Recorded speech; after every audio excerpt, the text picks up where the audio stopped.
تتخذوهم غرضا من بعدی، میرے بعد انہیں اپنے تان و تشنیع کا نشانہ نہ بنا لینا. لا تتخذوهم غرضا من بعدی، یعنی جب میں تشریف لے جاؤں بظاہر تمہارے درمیان سے، تو میرے چلے جانے کے بعد کہیں ایسا نہ ہو کہ تم میں سے کوئی میرے صحابہ کی شان میں گستاخیاں کرے یا تان و تشنیع کرے یا برا بھلا کہے یا ان کو برائی کے ساتھ یاد کرے. نہیں، اللہ کے رسول سرور کونین صلی اللہ علیہ وسلم نے صاف ارشاد فرما دیا لا تتخذوهم غرضا من بعدی، میرے بعد انہیں نشانہ نہ بنانا. فمن احبهم فبحب احبهم، جس نے میرے صحابہ سے محبت کی تو اس لیے محبت کی کہ وہ مجھ سے محبت کرتا ہے. بالکل واضح، یعنی جو رسول اللہ صلی اللہ علیہ وسلم سے محبت کرے گا وہی صحابہ سے محبت کرے گا. فمن احبهم فبحب احبهم ومن ابغضهم فببغض ابغضهم، اور جس نے میرے صحابہ سے بغض و عناد اور دشمنی رکھی، عداوت و نفرت رکھی، تو اس لیے بغض و عداوت اور نفرت رکھی کیونکہ وہ مجھ سے بغض و عداوت عناد اور نفرت رکھتا ہے. بالکل واضح ایک دم. یعنی اللہ کے رسول سرور کونین صلی اللہ علیہ وسلم نے صاف ارشاد فرما دیا کہ جو مجھ سے محبت رکھے گا وہ میرے صحابہ سے محبت رکھے گا، جو مجھ سے دشمنی رکھے گا وہی میرے صحابہ سے دشمنی رکھے گا. اور ارشاد فرمایا کہ جس نے میرے صحابہ کو اذیت پہنچائی، جس نے میرے صحابہ کو اذیت پہنچائی اس نے مجھے اذیت و تکلیف پہنچائی. ومن آذانی فقد آذ اللہ، اور جس نے مجھے اذیت و تکلیف پہنچائی اس نے اللہ کو تکلیف پہنچائی، ایذا پہنچائی. اور جس نے اللہ کو ایذا پہنچائی فیوشک ان یاخذہ، تو اللہ تعالیٰ اسے وبال میں گرفتار فرمائے گا. قریب ہے کہ اللہ تعالیٰ اس کی پکڑ فرما لے. بالکل واضح طور پر ارشاد فرما دیا. تو اللہ کے رسول سرور کونین صلی اللہ علیہ وسلم نے تشریف لے جانے کے بعد جو کچھ پیش آنے والا تھا اللہ کے رسول سرور کونین صلی اللہ علیہ وسلم نے اسے پہلے ارشاد فرما دیا. اللہ کے رسول جانتے تھے کہ میرے تشریف لے جانے کے بعد ایسے لوگ آئیں گے جو میرے صحابہ کی شانوں میں گستاخیاں کریں گے، جو میرے صحابہ کو برا بھلا کہہ سکتے ہیں، جو میرے صحابہ کے بارے میں زبان تان دراز کر سکتے ہیں. اللہ کے رسول سرور کونین صلی اللہ علیہ وسلم نے پہلے ہی ارشاد فرما دیا کہ اگر میرے کسی صحابی کو برا کہتے ہوئے دیکھو تو ہرگز اس کا ساتھ نہ دینا، ہرگز اس کا ساتھ نہ دینا، نہ بالکل بھی نہیں، بالکل بھی اس کا ساتھ نہیں دینا. اللہ کے رسول سرور کونین صلی اللہ علیہ وسلم نے واضح طور پر ارشاد فرما دیا. حتیٰ کہ اللہ کے رسول سرور کونین صلی اللہ علیہ وسلم نے اپنے صحابہ کے بارے میں ارشاد فرمایا کہ میرے صحابہ سے محبت تو مومن ہی کرے گا اور میرے صحابہ سے بغض و عداوت و نفرت منافق ہی کرے گا. حتیٰ کہ انصار کا ذکر کر کے اللہ کے رسول نے فرمایا کہ جو میرے انصار صحابہ ہیں لا يحبهم الا مؤمن ولا يبغضهم الا منافق، کہ میرے انصار صحابہ سے محبت وہی رکھے گا جو ایمان والا ہے، اور بغض عداوت اور نفرت وہی رکھے گا جو منافق ہے. سیدنا مولا علی کرم اللہ تعالی وجہ کریم کے بارے میں صاف ارشاد فرما دیا کہ علی سے محبت وہی رکھے گا جو مومن ہوگا، اور علی سے بغض و عداوت وہی رکھے گا جو منافق ہوگا. صحابہ اکرام رضوان اللہ تعالی علیہم اجمعین ارشاد فرماتے ہیں کہ اگر ہم کسی کو صحابی رسول کی بارگاہ میں گستاخی کرتے ہوئے دیکھتے ہیں یا بغض اور عداوت اور نفرت ظاہر کرتے ہوئے دیکھتے ہیں تو ہم جان لیتے ہیں کہ وہ منافق ہے. صحابہ کرام رضوان اللہ تعالی علیہم اجمعین کے بارے میں اللہ کے رسول کا یہ فرمان ہے. صحابہ اکرام رضوان اللہ تعالی علیہم اجمعین کے زمانے میں صحابہ اکرام کا طریقہ یہ تھا کہ اگر انہیں کسی کو پہچاننا ہوتا کہ یہ مومن ہے یا منافق تو وہ اس بات سے جان لیتے کہ وہ صحابہ سے محبت رکھتا ہے یا بغض رکھتا ہے. اگر وہ صحابہ سے محبت رکھتا تو ایمان کی علامت قرار دیتے, اور اگر وہ بغض رکھتا تو منافقت کی علامت قرار دیا جاتا. مگر کیا وجہ ہے کہ آج کے زمانے میں اہل بیت اطہار کے بارے میں بھی وہی فرمایا, اہل بیت اطہار کے بارے میں بھی واضح ہے کہ جو ان سے محبت رکھے گا وہ مجھ سے محبت رکھے گا, اور جو مجھ سے محبت رکھے گا وہی ان سے محبت رکھے گا. اور اے اللہ تو ان کو دوست اور محبوب رکھ جو انہیں محبت کرتے ہیں. بالکل واضح طور پر اللہ کے رسول نے ارشاد فرما دیا. پھر کیا وجہ ہے کہ زمانے رسالت اور زمانے صحابہ اور زمانے اہل بیت میں معیار اور پیمانہ یہ تھا مومن اور منافق کو پہچاننے کا کہ جو ان سے محبت رکھتا, ان کی تعریف کرتا, ان کی تعظیم کرتا, ان کی توقیر کرتا, ان کی بڑائی بیان کرتا, وہ مومن. اور جو صحابہ اور اہل بیت میں سے کسی سے بغض و عداوت و نفرت رکھتا اسے سرٹیفکیٹ دے دیا جاتا کہ یہ منافق. مگر آج معیار بدل گیا. ہم دیکھ رہے ہیں کہ کوئی اہل بیت اطہار کی شان میں گستاخیاں کر رہا ہے تو کوئی صحابہ اکرام رضوان اللہ تعالی علیہم اجمعین کی شان میں گستاخیاں کر رہا ہے. جو صحابہ کی شان میں گستاخیاں کر رہا ہے وہ اہل بیت کی محبت کا دم بھر کے کر رہا ہے, اور جو اہل بیت کی شان میں گستاخیاں کر رہا ہے وہ صحابہ کی محبت کا دم بھر کے کر رہا ہے. اور خدا کی قسم ہمیں اللہ کے رسول اور صحابہ نے صاف بتا دیا ہے یہ دونوں لوگ صحیح نہیں ہیں, یہ دونوں اپنی محبت کے دعوے میں سچے نہیں ہیں. محبت کے دعوے میں تو سچا وہی ہے جو اللہ سے محبت کرتا ہے, رسول اللہ سے محبت کرتا ہے, صحابہ اور اہل بیت اطہار سے محبت کرتا ہے. جو ان سے محبت نہیں کرتا وہ رسول اللہ سے محبت نہیں کرتا, اور جو رسول اللہ سے محبت نہیں کرتا وہ اللہ سے محبت نہیں کرتا. جو ان سے دشمنی رکھتا ہے وہ رسول اللہ سے دشمنی رکھتا ہے, اور جو رسول اللہ سے دشمنی رکھتا ہے وہ اللہ سے دشمنی رکھتا ہے. اور صحیح بخاری شریف کی حدیث ہے, اس سے پہلے یہ جان لیں, جملہ میرا سن لیں کہ صحابہ اور اہل بیت سب کے سب اللہ کے ولی, سب کے سب اللہ کے ولی. اور اللہ کے رسول اور ارشاد فرماتے ہیں ان اولیائی المتقون, میرے دوست وہ ہیں جن کے دل پرہیزگار ہیں, جو متقی و پرہیزگار ہیں. اور صحابہ سب, اہل بیت اطہار سب متقی و پرہیزگار. متقی صرف وہ نہیں ہے کہ جس سے کبھی کوئی گناہ ہی نہ ہو, وہ بھی متقی ہے کہ جو گناہ ہونے کے بعد سچے دل سے اللہ کی بارگاہ میں توبہ کر لے, سچے دل سے اللہ کی بارگاہ میں توبہ کر لے, اور کبھی گناہ کی طرف واپس جانے کا اس کا ارادہ نہ ہو. تو تمام صحابہ, تمام اہل بیت اطہار سب کے سب جنتی اور اللہ کے ولی. اور بخاری شریف کی حدیث سنیے. اب اللہ کے رسول سرور کونین صلی اللہ علیہ وسلم ارشاد فرماتے ہیں من عاد لی ولیا فقد آذنتہ بالحرب, جس نے میرے کسی ولی سے دشمنی کی میں اسے اعلان جنگ دیتا ہوں.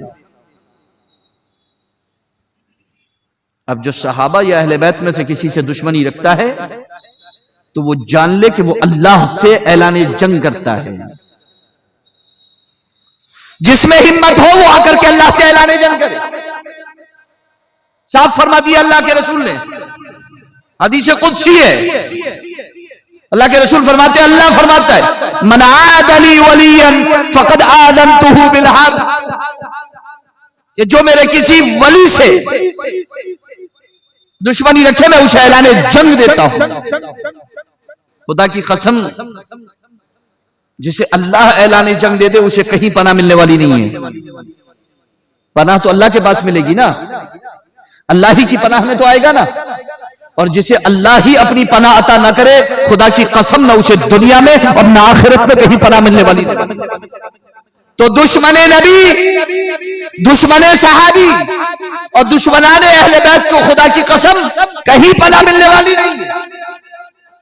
اور حد تو یہ ہے کہ جو دشمن نبی ہے, جو دشمن صحابی ہے, جو دشمن اہل بیت ہے, اسے صرف پناہ ہی نہیں, خدا کی قسم اسے قیامت میں رسول اللہ کی شفاعت بھی نصیب نہیں, وہ حضور کی شفاعت سے بھی محروم رہے گا.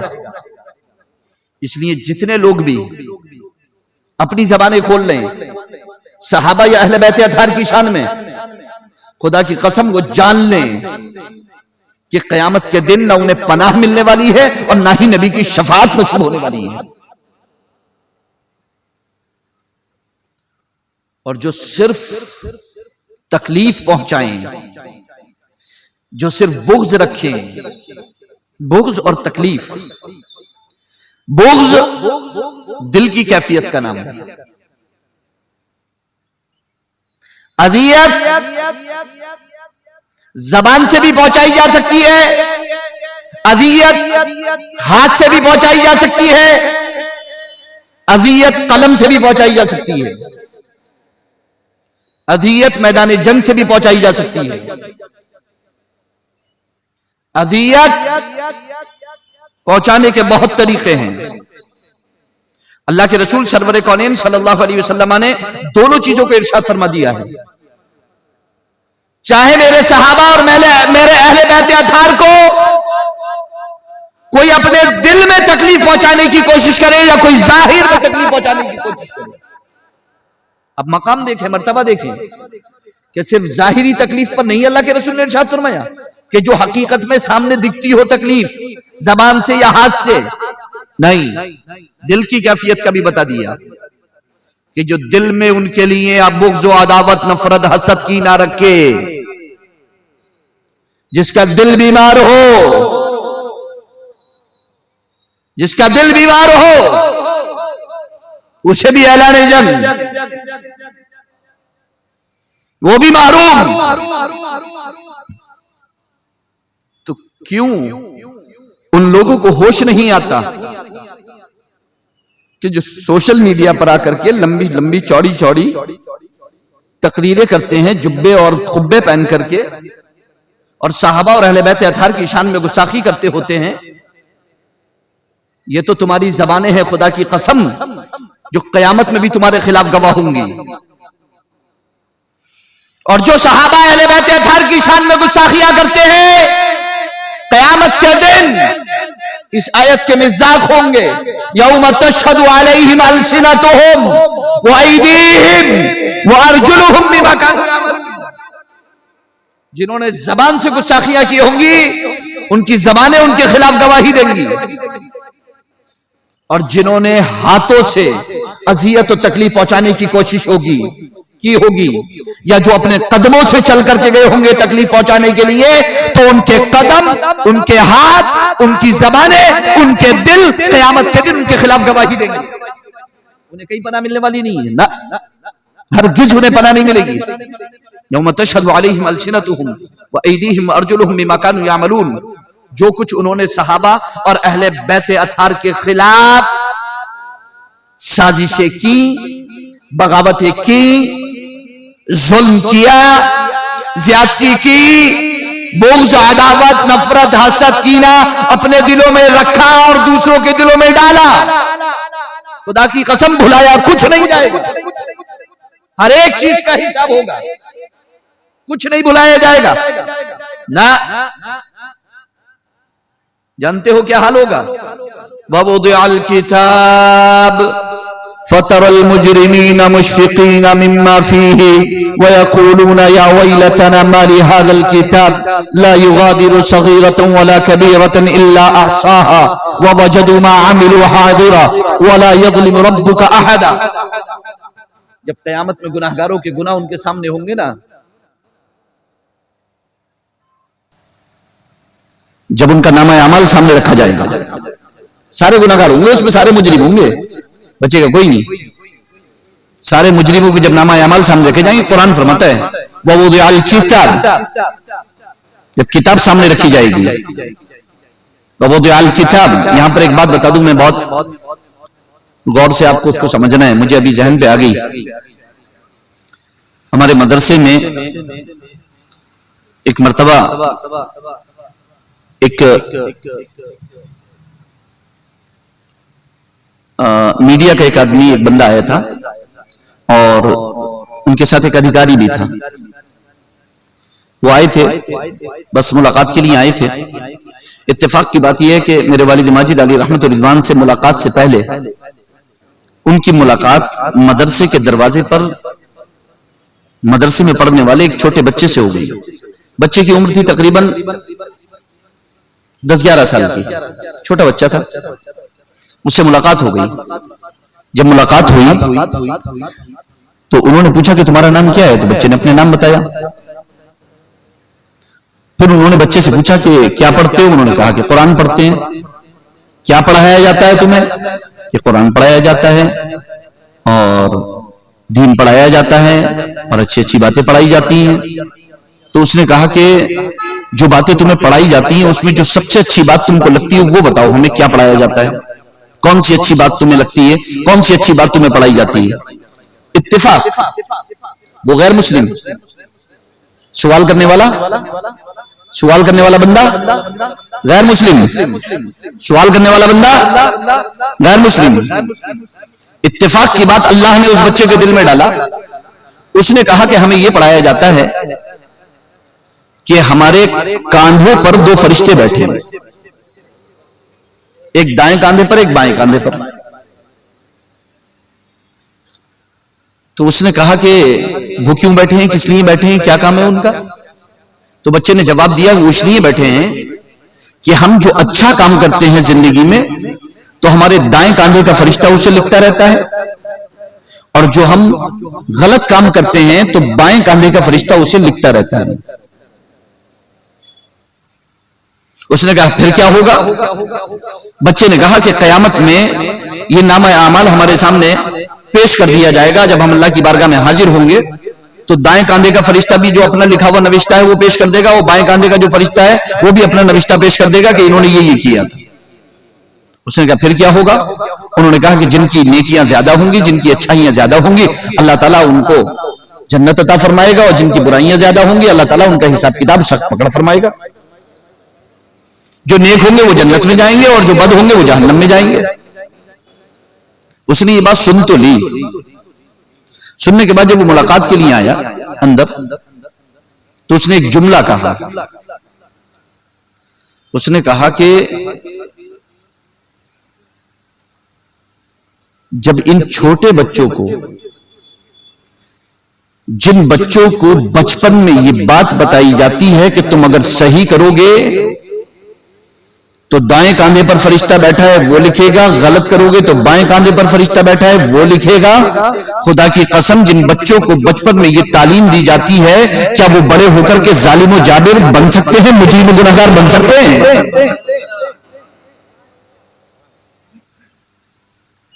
کیا وہ ظلموں پر بغیت کا ننگا ناچ؟ نہیں، ہرگز نہیں. اس نے کہا کہ جن بچوں کو بچپن میں یہ سکھایا جاتا ہو، وہ قوم کے جس کے بچوں کو یہ پتا ہو کہ ہم اچھا کریں گے تو بھی لکھا جائے گا، غلط کریں گے تو بھی لکھا جائے گا. اور جس قوم کا یہ دین ہو، جس قوم کی یہ تعلیم ہو، اس میں پھر آخر کیسے کوئی اس طرح کا انسان پیدا ہو سکتا ہے جسے فلاں نام دے دیا جائے، فلاں نام دے دیا جائے، فلاں نام دے دیا جائے.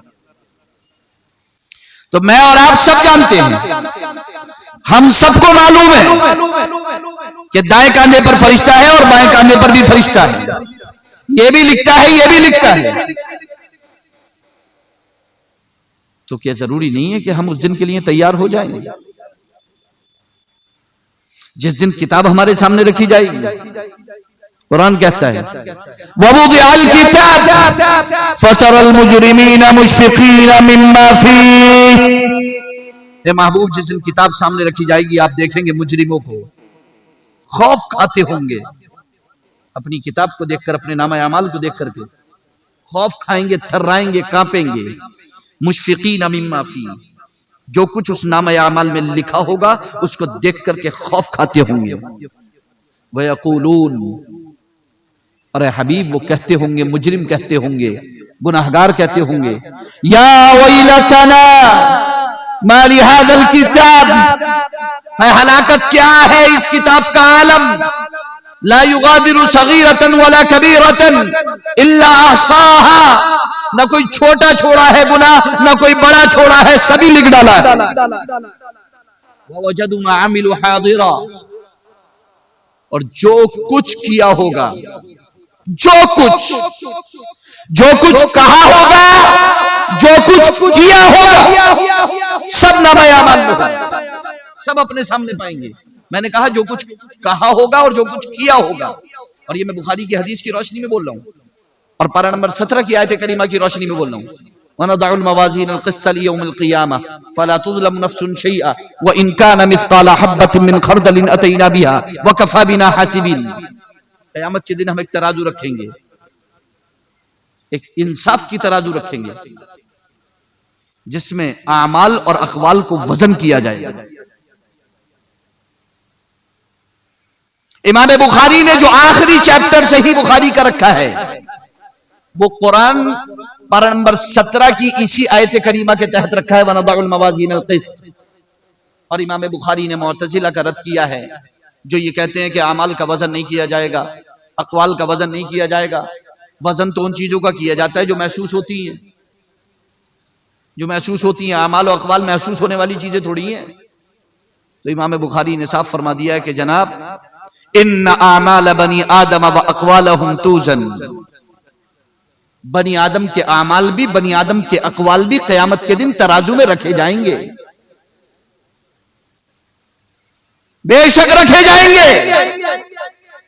اور صرف اعمال ہی نہیں، اقوال بھی رکھے جائیں گے، سب تولا جائے گا. تو وہ لوگ اتنے بے خوف نہ ہو جو صحابہ اور اہل بیت اطہار کے لیے، جنہوں نے ان کے خلاف، ان کے بغض، عداوت اور نفرت میں کام کیے یا اپنی زبانیں چلائیں، وہ ہرگز یہ نہ سمجھے کہ قیامت کے دن ان کے اعمال و اقوال ترازو میں نہیں رکھے جائیں گے. خدا کی قسم ان کے اعمال و اقوال ترازو میں رکھے جائیں گے. آپ کا ہر قول، آپ کا ہر عمل ترازو میں رکھا جائے گا.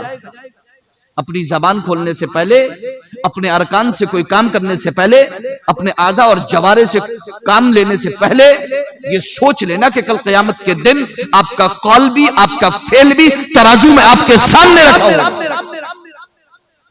اور وہ تولا جائے گا اور چھوڑا نہیں جائے گا، وزن کیا جائے گا. تو یہ بالکل واضح ہے، بالکل واضح. اور صرف اتنا ہی نہیں بلکہ قرآن فرماتا ہے وَقُلْ اعْمَلُوا فَسَيَرَى اللَّهُ عَمَلَكُمْ وَرَسُولُهُ وَالْمُؤْمِنُونَ. اے محبوب آپ فرما دیجئے اعملوا، عمل کرو، فَسَيَرَى اللَّهُ عَمَلَكُمْ وَرَسُولُهُ وَالْمُؤْمِنُونَ. تمہارا عمل اللہ بھی دیکھ رہا ہے، رسول اللہ بھی ملاحظہ فرما رہے ہیں، اور مومنین بھی دیکھ رہے ہیں. مومنین بھی دیکھ رہے ہیں. کیا کوئی واقعہ ہے ایسا کہ جو پیش کیا جا سکتا ہے؟ ہاں ہے.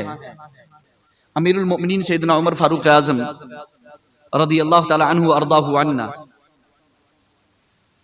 جن کی خلافت پر مختصر گفتگو کر کے میں آگے بڑھ جاؤں گا، اسی واقعے سے ان کو شروع کر دیتا ہوں. امیر المؤمنین سیدنا عمر فاروق اعظم رضی اللہ تعالی عنہ، امیر المؤمنین سیدنا ابو بکر صدیق اکبر رضی اللہ تعالی عنہ کے بعد خلیفہ منتخب ہوئے. اور یاد رکھنا، شیعوں کا کہنا ہے کہ عمر کو خلیفہ ابو بکر نے بنایا تھا، مسلمانوں نے نہیں. یعنی وہ یہ کہنا چاہتے ہیں کہ چلو مان لیا ابو بکر کی خلافت اجماعی تھی، تمام مسلمانوں کا اجماع ہو گیا تھا، تمام لوگ جمع ہو گئے تھے. حالانکہ وہ شروع میں یہ کہہ رہے تھے کہ علی اور عباس نہیں تھے، علی، عباس اور زبیر نہیں تھے. اور علی عباس اور زبیر نے بیعت نہیں کی تھی، یہاں تک کہ وہ یہ بھی کہہ رہے تھے کہ سعد بن ابی وقاص نے آخری عمر تک ابو بکر کی بیعت نہیں کی. یہ غلط ہے، انہوں نے بھی بیعت کی، حضرت زبیر نے بھی بیعت کی، حضرت علی نے بھی بیعت کی، سب نے بیعت کی، کوئی بیعت سے نہیں رکا تھا. سیدنا ابو بکر صدیق اکبر کی خلافت پر تمام امت، تمام صحابہ کا اجماع ہے، سب نے اس خلافت کو مانا تھا. پھر کہتے ہیں کہ اچھا پھر اس روایت کا کیا ہوگا جس میں یہ ہے کہ سیدۃ النساء فاطمۃ الزہرا فلذۃ کبد خیر الانبیاء، جگر گوشہ رسول سیدۃ النساء فاطمۃ الزہرا رضی اللہ تعالی عنہا سیدۃ نساء اہل الجنہ، تمام جنتی عورتوں کی سردار. روایت میں آتا ہے کہ حضرت علی نے ان کے وصال کے بعد بیعت کی تھی. میں یہاں پر اس کو واضح کر دوں کہ بیعت تو حضرت علی نے فوراً ہی کر لی تھی.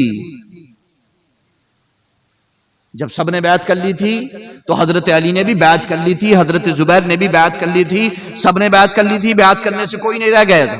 میں نے کل بھی آپ کو بتایا تھا کہ انہوں نے تاخیر کی وجہ یہ بتائی تھی کہ اے کاش ہم بھی اس فہرست میں سر فہرست شامل ہوتے کہ جس میں مشورہ یہ تھا کہ ابو بکر کو خلیفہ بنائے. ہم اس فہرست میں کیوں رہ گئے؟ بس اتنی سی بات تھی. جب کر لی تھی تو پھر اس روایت کا کیا ہوگا جو یہ کہتی ہے کہ حضرت فاطمہ کے انتقال کے بعد حضرت علی نے بیعت کی حضرت ابو بکر کی؟ تو یاد رکھیے گا اس کا جواب اہل سنت والجماعت نے یہ دیا ہے کہ وہ بیعت نہیں تھی، وہ تجدید بیعت تھی. بیعت تو کر چکے تھے، مگر چونکہ جب سیدہ فاطمہ زہرا رضی اللہ تعالی عنہا نے نبی اکرم صلی اللہ علیہ وسلم کے وصال مبارک کے بعد امیر المؤمنین سیدنا ابو بکر صدیق اکبر رضی اللہ تعالی عنہ سے یہ مطالبہ کیا تھا کہ رسول اللہ صلی اللہ علیہ وسلم نے اپنے پیچھے اپنے بعد جو باغ چھوڑا ہے جسے باغ فدق کہتے ہیں، تو باغ فدق جو چھوڑا ہے وہ آپ مجھے دے دیں. یہ مطالبہ کیا تھا سیدۃ النساء فاطمۃ الزہرا رضی اللہ تعالی عنہا نے. جب یہ مطالبہ سیدنا ابو بکر صدیق اکبر رضی اللہ تعالی عنہ کے پاس پہنچا تو سیدنا امیر المؤمنین ابو بکر صدیق اکبر رضی اللہ تعالی عنہ نے سیدہ سے عرض کیا، میں لفظ عرض کہہ رہا ہوں وہاں پر کیونکہ انہوں نے جس ناز اور جس انداز میں کہا تھا وہ الگ ہی تھا. جس ناز اور انداز میں کہا تھا جگر گوشہ رسول سے وہ الگ تھا. انہوں نے کہا تھا سیدہ میرا مال چاہیے سب لے لیجئے، میرا جو اثاثہ چاہیے سب لے لیجئے، ابو بکر کا سارا مال قربان، آپ کے والد جناب رسول اللہ پر بھی قربان، آپ پر بھی قربان. ابو بکر نہ کل پیچھے تھا، ابو بکر نہ آج پیچھے ہے. ابو بکر کے مال راہ خدا میں دینے کی تعریف تو اللہ نے بھی کی ہے. کون سے پارے میں؟ پارہ نمبر 30 سورۃ اللیل. وَسَيُجَنَّبُهَا الْأَتْقَى الَّذِي يُؤْتِي مَالَهُ يَتَزَكَّى وَمَا لِأَحَدٍ عِندَهُ مِن نِّعْمَةٍ تُجْزَى إِلَّا ابْتِغَاءَ وَجْهِ رَبِّهِ الْأَعْلَى وَلَسَوْفَ يَرْضَى. ابو بکر نے راہ خدا میں خرچ کیا. یہاں لفظ اتقا کہ اتقا دور رہے گا، اتقا جہنم سے دور رہے گا. اتقا پر بحث ہو گئی. اہل سنت والجماعت کا کہنا یہ ہے کہ اتقا سے مراد امیر المؤمنین سیدنا ابو بکر صدیق اکبر. شیعوں کا کہنا یہ ہے کہ اتقا سے مراد مولا علی. بس دو ہی لوگوں میں اختلاف ہوا، تیسرا کوئی نہیں ہے اختلاف میں، یہ فلا یا فلا فلا فلا فلا کوئی نہیں. دو ہی لوگوں میں اختلاف ہوا کہ اتقا سے مراد کون ہے، اتقا سے مراد ابو بکر یا اتقا سے مراد مولا علی۔ اہل سنت والجماعت کا کہنا یہ ہے کہ اتقا سے مراد ابو بکر صدیق، شیعوں کا کہنا یہ ہے کہ اتقا سے مراد مولا علی۔ اہل سنت والجماعت کا جواب ان کو یہ ہے کہ تمام اہل سنت والجماعت کے مفسرین کا تو اتفاق اور اجماع ہے ہی کہ ابو بکر مراد ہیں، لیکن اس کی وجہ بھی بیان کی ہے۔ وجہ اس کی یہ ہے کہ جس زمانے میں ابو بکر رسول اللہ کی خدمت میں اپنا مال پیش کیا کرتے تھے، اس زمانے میں مولا علی کی کفالت خود رسول اللہ کیا کرتے تھے۔ مال تو ابو بکر کے پاس تھا، مولا علی تو خود رسول اللہ صلی اللہ علیہ وسلم کی کفالت میں تھے۔ مولا علی کی کفالت تو خود رسول اللہ صلی اللہ علیہ وسلم کیا کرتے تھے، وہ تو بچپن سے ہے نا، خدا کی قسم مولا علی کا تو بچپن تو معلوم ہے نا، مولا علی کا بچپن، مولا علی نے کبھی بھی کسی بت کی عبادت نہیں کی ہے، پوجا نہیں کی ہے، ابو بکر نے بھی نہیں کی ہے، سمجھ رہے ہیں؟ ہاں، تو مولا علی نے کسی کی نہیں کی ہے، بچپن سے ہیں وہ رسول اللہ کی خدمت میں، بچپن سے رسول اللہ کی خدمت میں ہیں۔ حتیٰ کہ روایت تو یہ بھی ہے کہ آئے تو بھی گود مصطفیٰ میں، رسول اللہ کی گود میں، آنکھیں بھی کھلی تو رسول اللہ پر، بچپن بھی گزرا تو رسول اللہ کے پاس، جوان بھی ہوئے تو رسول اللہ کے پاس، تو رسول اللہ کے پاس مولا علی کرم اللہ تعالی وجل کریم۔ تو یہاں پر جو فرمایا گیا الذی یؤتی مالہ یتزکا، جو اپنا مال دیتا ہے، جو اپنا مال دیتا ہے، تو مال تو ابو بکر دیتے تھے، علی نہیں دیتے تھے۔ اور مال دینے کی ایک روایت بھی موجود ہے کہ ایک موقع پر اللہ کے رسول نے فرمایا کہ جو جس کے پاس ہے وہ لے کر کے آ جاؤ، تو مال لانے کے لیے کہا۔ تو اس دن امیر المؤمنین سیدنا ابو عمر فاروق اعظم رضی اللہ تعالیٰ عنہ نے سوچا آج تو ابو بکر پہ میں سبقت لے جاؤں گا، آج تو میں نمبر لے جاؤں گا ابو بکر پر۔ کیوں؟ جتنا مال میرے پاس ہے ابو بکر کے پاس تو نہیں ہے اتنا مال ابو بکر کے پاس، جتنا مال میرے پاس ہے اتنا ابو بکر کے پاس نہیں ہے۔ وہ اللہ نہ کرے، خدا نہ کرے، حضرت ابو بکر کو نیچا نہیں دکھانا چاہتے تھے، نہ معاذ اللہ رب العالمین، دل بہت صاف تھے ان کے، مگر یہ تھا کہ آج عمر اتنا پیش کر دے گا کہ کوئی پیش نہیں کر سکے گا۔ حضرت ابو بکر بھی پہنچ گئے مال لے کر کے، حضرت عمر بھی پہنچ گئے مال لے کر کے، پیش کر دیا حضرت ابو بکر صدیق اکبر رضی اللہ تعالیٰ عنہ نے۔ اللہ کے رسول سرور کونین صلی اللہ علیہ وسلم نے ارشاد فرمایا کہ گھر پہ کیا چھوڑا؟ حضرت عمر بھی لائے، حضرت عمر نے اپنا مال چھوڑا، اللہ کے رسول کے پاس رکھا۔ حضرت عمر سے پوچھا کہ گھر پہ کیا چھوڑ کے آئے؟ عرض کیا اللہ کے رسول آدھا لے آیا، آدھا چھوڑ دیا۔ اب وہ آدھا بھی ابو بکر کے مقابلے میں بہت دکھ رہا، وہ آدھا ہی بہت تھا حضرت ابو بکر کے مال کے مقابلے میں۔ تو حضرت عمر فاروق اعظم نے جواب دیا یا رسول اللہ آدھا لے آیا، آدھا چھوڑ آیا۔ اللہ کے رسول نے ابو بکر سے فرمایا ابو بکر تم کیا چھوڑ کر آئے؟ عرض کیا اللہ کے رسول نام خدا نام مصطفیٰ، نام خدا نام مصطفیٰ، نام خدا نام مصطفیٰ۔ عمر نے جان لیا خدا کی قسم ابو بکر سے سبقت کوئی نہیں لی جا سکتا۔ اللہ کے رسول نے بھی فرمایا تم دونوں میں فرق یہی ہے۔ اور حضرت ابو بکر کے اگر مال خرچ کرنے کی بات کہو خدا کی قسم تو وہ زمانہ یاد کرو کہ جب مکے کی سرزمین پر صحابہ پر ظلم ہوتا تھا، جب بلال کو ریت پہ لٹایا جاتا تھا، جب عمار اور یاسر کو تکلیفیں دی جاتی تھی، جب سمیہ کو باندھ کر کے پیٹا جاتا تھا گرم ریت پر، وہ وقت یاد کرو آپ، اور خباب کو بھی یاد کرو، خباب بن الارت ان کو بھی یاد کرو، کس طریقے سے گرم پتھر، گرم سلاخے، گرم ریت، گرم زمین، گلوں میں پٹے، گلوں میں رسیاں، دیوانے بچوں کو پیچھے لگا کر کے بچے پتھر مارتے ہوئے مکے کی سرزمین پر، یہ ظلم خدا کی قسم آسمان نے ایسا ظلم نہیں دیکھا ہوگا، محمد مصطفیٰ صلی اللہ علیہ وسلم کے جانثاروں پر جیسا ظلم ہوا۔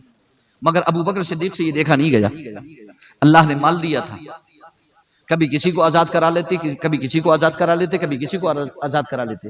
ایک دن گزرے تو دیکھا کہ بلال پر اتنا ظلم ہو رہا ہے خدا کی قسم کہ زمین پھٹ جائے، فوراً اپنا مال لے کر کے آئے، بلال کو آزاد کر کے رسول اللہ کی خدمت میں پیش کر دیا۔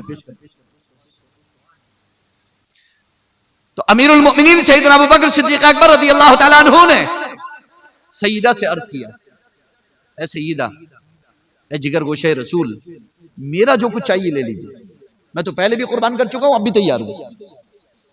سیدہ نے کہا کہ نہیں، مجھے تو وہی چاہیے جو باغ رسول اللہ نے چھوڑا ہے میرے والد گرامی نے۔ تو امیر المؤمنین سیدنا ابوبکر صدیق اکبر رضی اللہ تعالیٰ عنہ نے کہا کہ وہ تو میں اسی مصرف میں لاؤں گا کہ جس مصرف میں رسول اللہ لاتے تھے۔ یہ ایک زمین تھی، ایک ٹکڑا تھا زمین کا جسے مال فے کہا جاتا ہے۔ مال فے کسے کہتے ہیں؟ یہ پارہ نمبر 28 سورۃ الحشر کا رکوع نمبر 1 میں مال فے کا ذکر ہے۔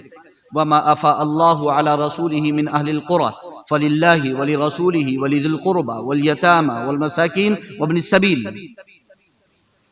سورۃ الحشر میں اس کا ذکر ہے۔ مال فے کے بارے میں پڑھنا جا کر کے، سورۃ الحشر پڑھنا، مال فے کا ذکر ہے۔ مال فے کسے کہتے ہیں؟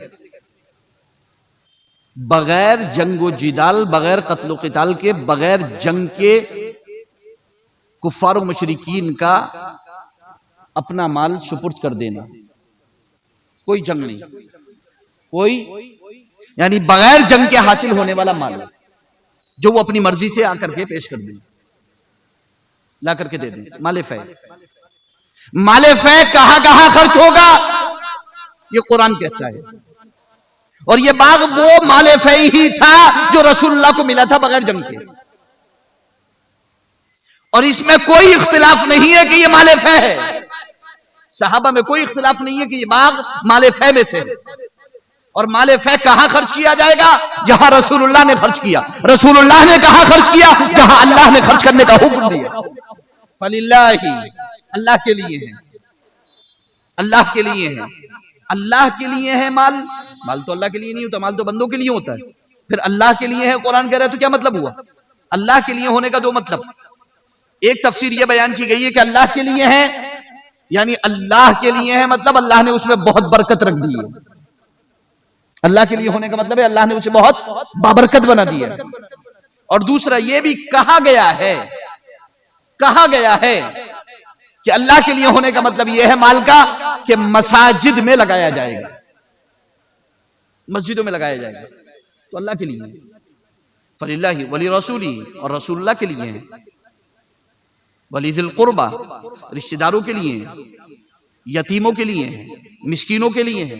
رسول اللہ صلی اللہ علیہ وسلم اس آیت کریمہ کی روشنی میں اپنے رشتہ داروں کے لیے، اپنے رشتہ داروں کے لیے، اور رسول اللہ صلی اللہ علیہ وسلم سفرا کے لیے، جو سفیر آتے تھے باہر سے ان کے لیے، جو مہمان ہوتے تھے ان کے لیے، اور اللہ کے رسول سرور کونین صلی اللہ علیہ وسلم کی جو ایک درسگاہ تھی، چھوٹی تھی، ایک مدرسہ تھا جسے صفہ کہتے ہیں، ایک چبوترا تھا، اس میں کم سے کم 70 صحابہ، غریب، نادار، فقیر، مسکین، وہ وہاں پر پڑھتے تھے۔ رسول اللہ ان کا خرچ بھی اسی سے چلاتے تھے، اور کچھ بہت مختصر سا اپنی اولاد پر بھی خرچ کرتے تھے اللہ کے رسول، بہت مختصر تھا، مگر وہ کفایت نہیں کرتا تھا حضرت فاطمہ وغیرہ کو کسی۔ تو اللہ کے رسول اس مال کو، یعنی باغ فدق جو تھا، اس کا جو بھی پیسہ آتا تھا اس کو اتنی جگہ پر خرچ کرتے تھے۔ حضرت ابوبکر صدیق اکبر رضی اللہ تعالیٰ عنہ نے صرف اتنا ارشاد فرمایا کہ جو رسول اللہ نے کیا وہی میں کروں گا، سیدہ آپ اس کا مطالبہ نہ کریں۔ تو بخاری شریف کی حدیث ہے، راویہ ام المؤمنین سیدتنا عائشہ عفیفہ صدیقہ رضی اللہ تعالی عنہا ہیں، راوی کا بیان ہے، فغضبت فاطمہ، تو حضرت فاطمہ ناراض ہو گئی، حضرت فاطمہ ناراض ہو گئی۔ اور روایت میں یہ بھی آتا ہے کہ پھر ہجرت، چھوڑ دیا پھر بالکل۔ اس کے معنی ان لوگوں نے جو ابو بکر صدیق اکبر کے خلاف ذہنیت رکھتے ہیں، جو محاذ کھڑا کرنا چاہتے ہیں امیر المؤمنین ابو بکر صدیق اکبر رضی اللہ تعالیٰ عنہ کے خلاف، وہ غضبت کا ترجمہ اور حجرت کا ترجمہ یہ کرتے ہیں کہ فاطمہ ابو بکر سے ناراض ہو گئی، ابو بکر نے فاطمہ کو غضبناک کر دیا، ناراض کر دیا، حتیٰ کہ فاطمہ نے ابو بکر سے سب کلام، سلام، تعلق سب ختم کر لیا۔ میں کہوں گا یہ تمہاری دل کی گندگی ہے، یہ تمہارے دل کی گندگی ہے، یہ بغض صحابی ہے، یہ بغض خلیفہ ہے جس کا تم ترجمے میں اظہار کر رہے ہو۔ خدا کی قسم کسی حدیث میں نہیں ہے کہ جس میں سیدہ نے کہا ہو کہ پھر میں ناراض ہو گئی۔ یہ تو راوی کو جو لگا وہ اس نے اپنا اوپینین دیا، اپنی رائے رکھی کہ وہ ناراض ہو گئی۔ سیدہ نے نہیں کہا کہ میں ناراض ہو گئی، علی نے نہیں کہا کہ سیدہ ناراض ہو گئی، حسن و حسین نے نہیں کہا کہ سیدہ ناراض ہو گئی۔ ابو بکر نے غضبناک کر دیا۔ انہوں نے غضبناک ہونے کا الزام کیوں لگایا کہ ابو بکر نے غضبناک کر دیا؟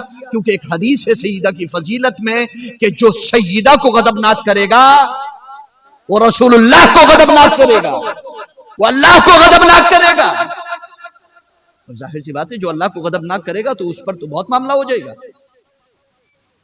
تو ہم یہ پہلے جواب دے دیں کہ غضبت اگر مان بھی لیں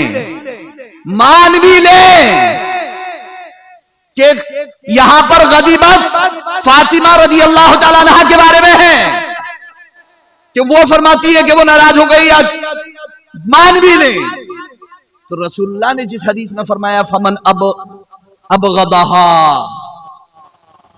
اس میں یہ فرمایا جو ناراض کرے،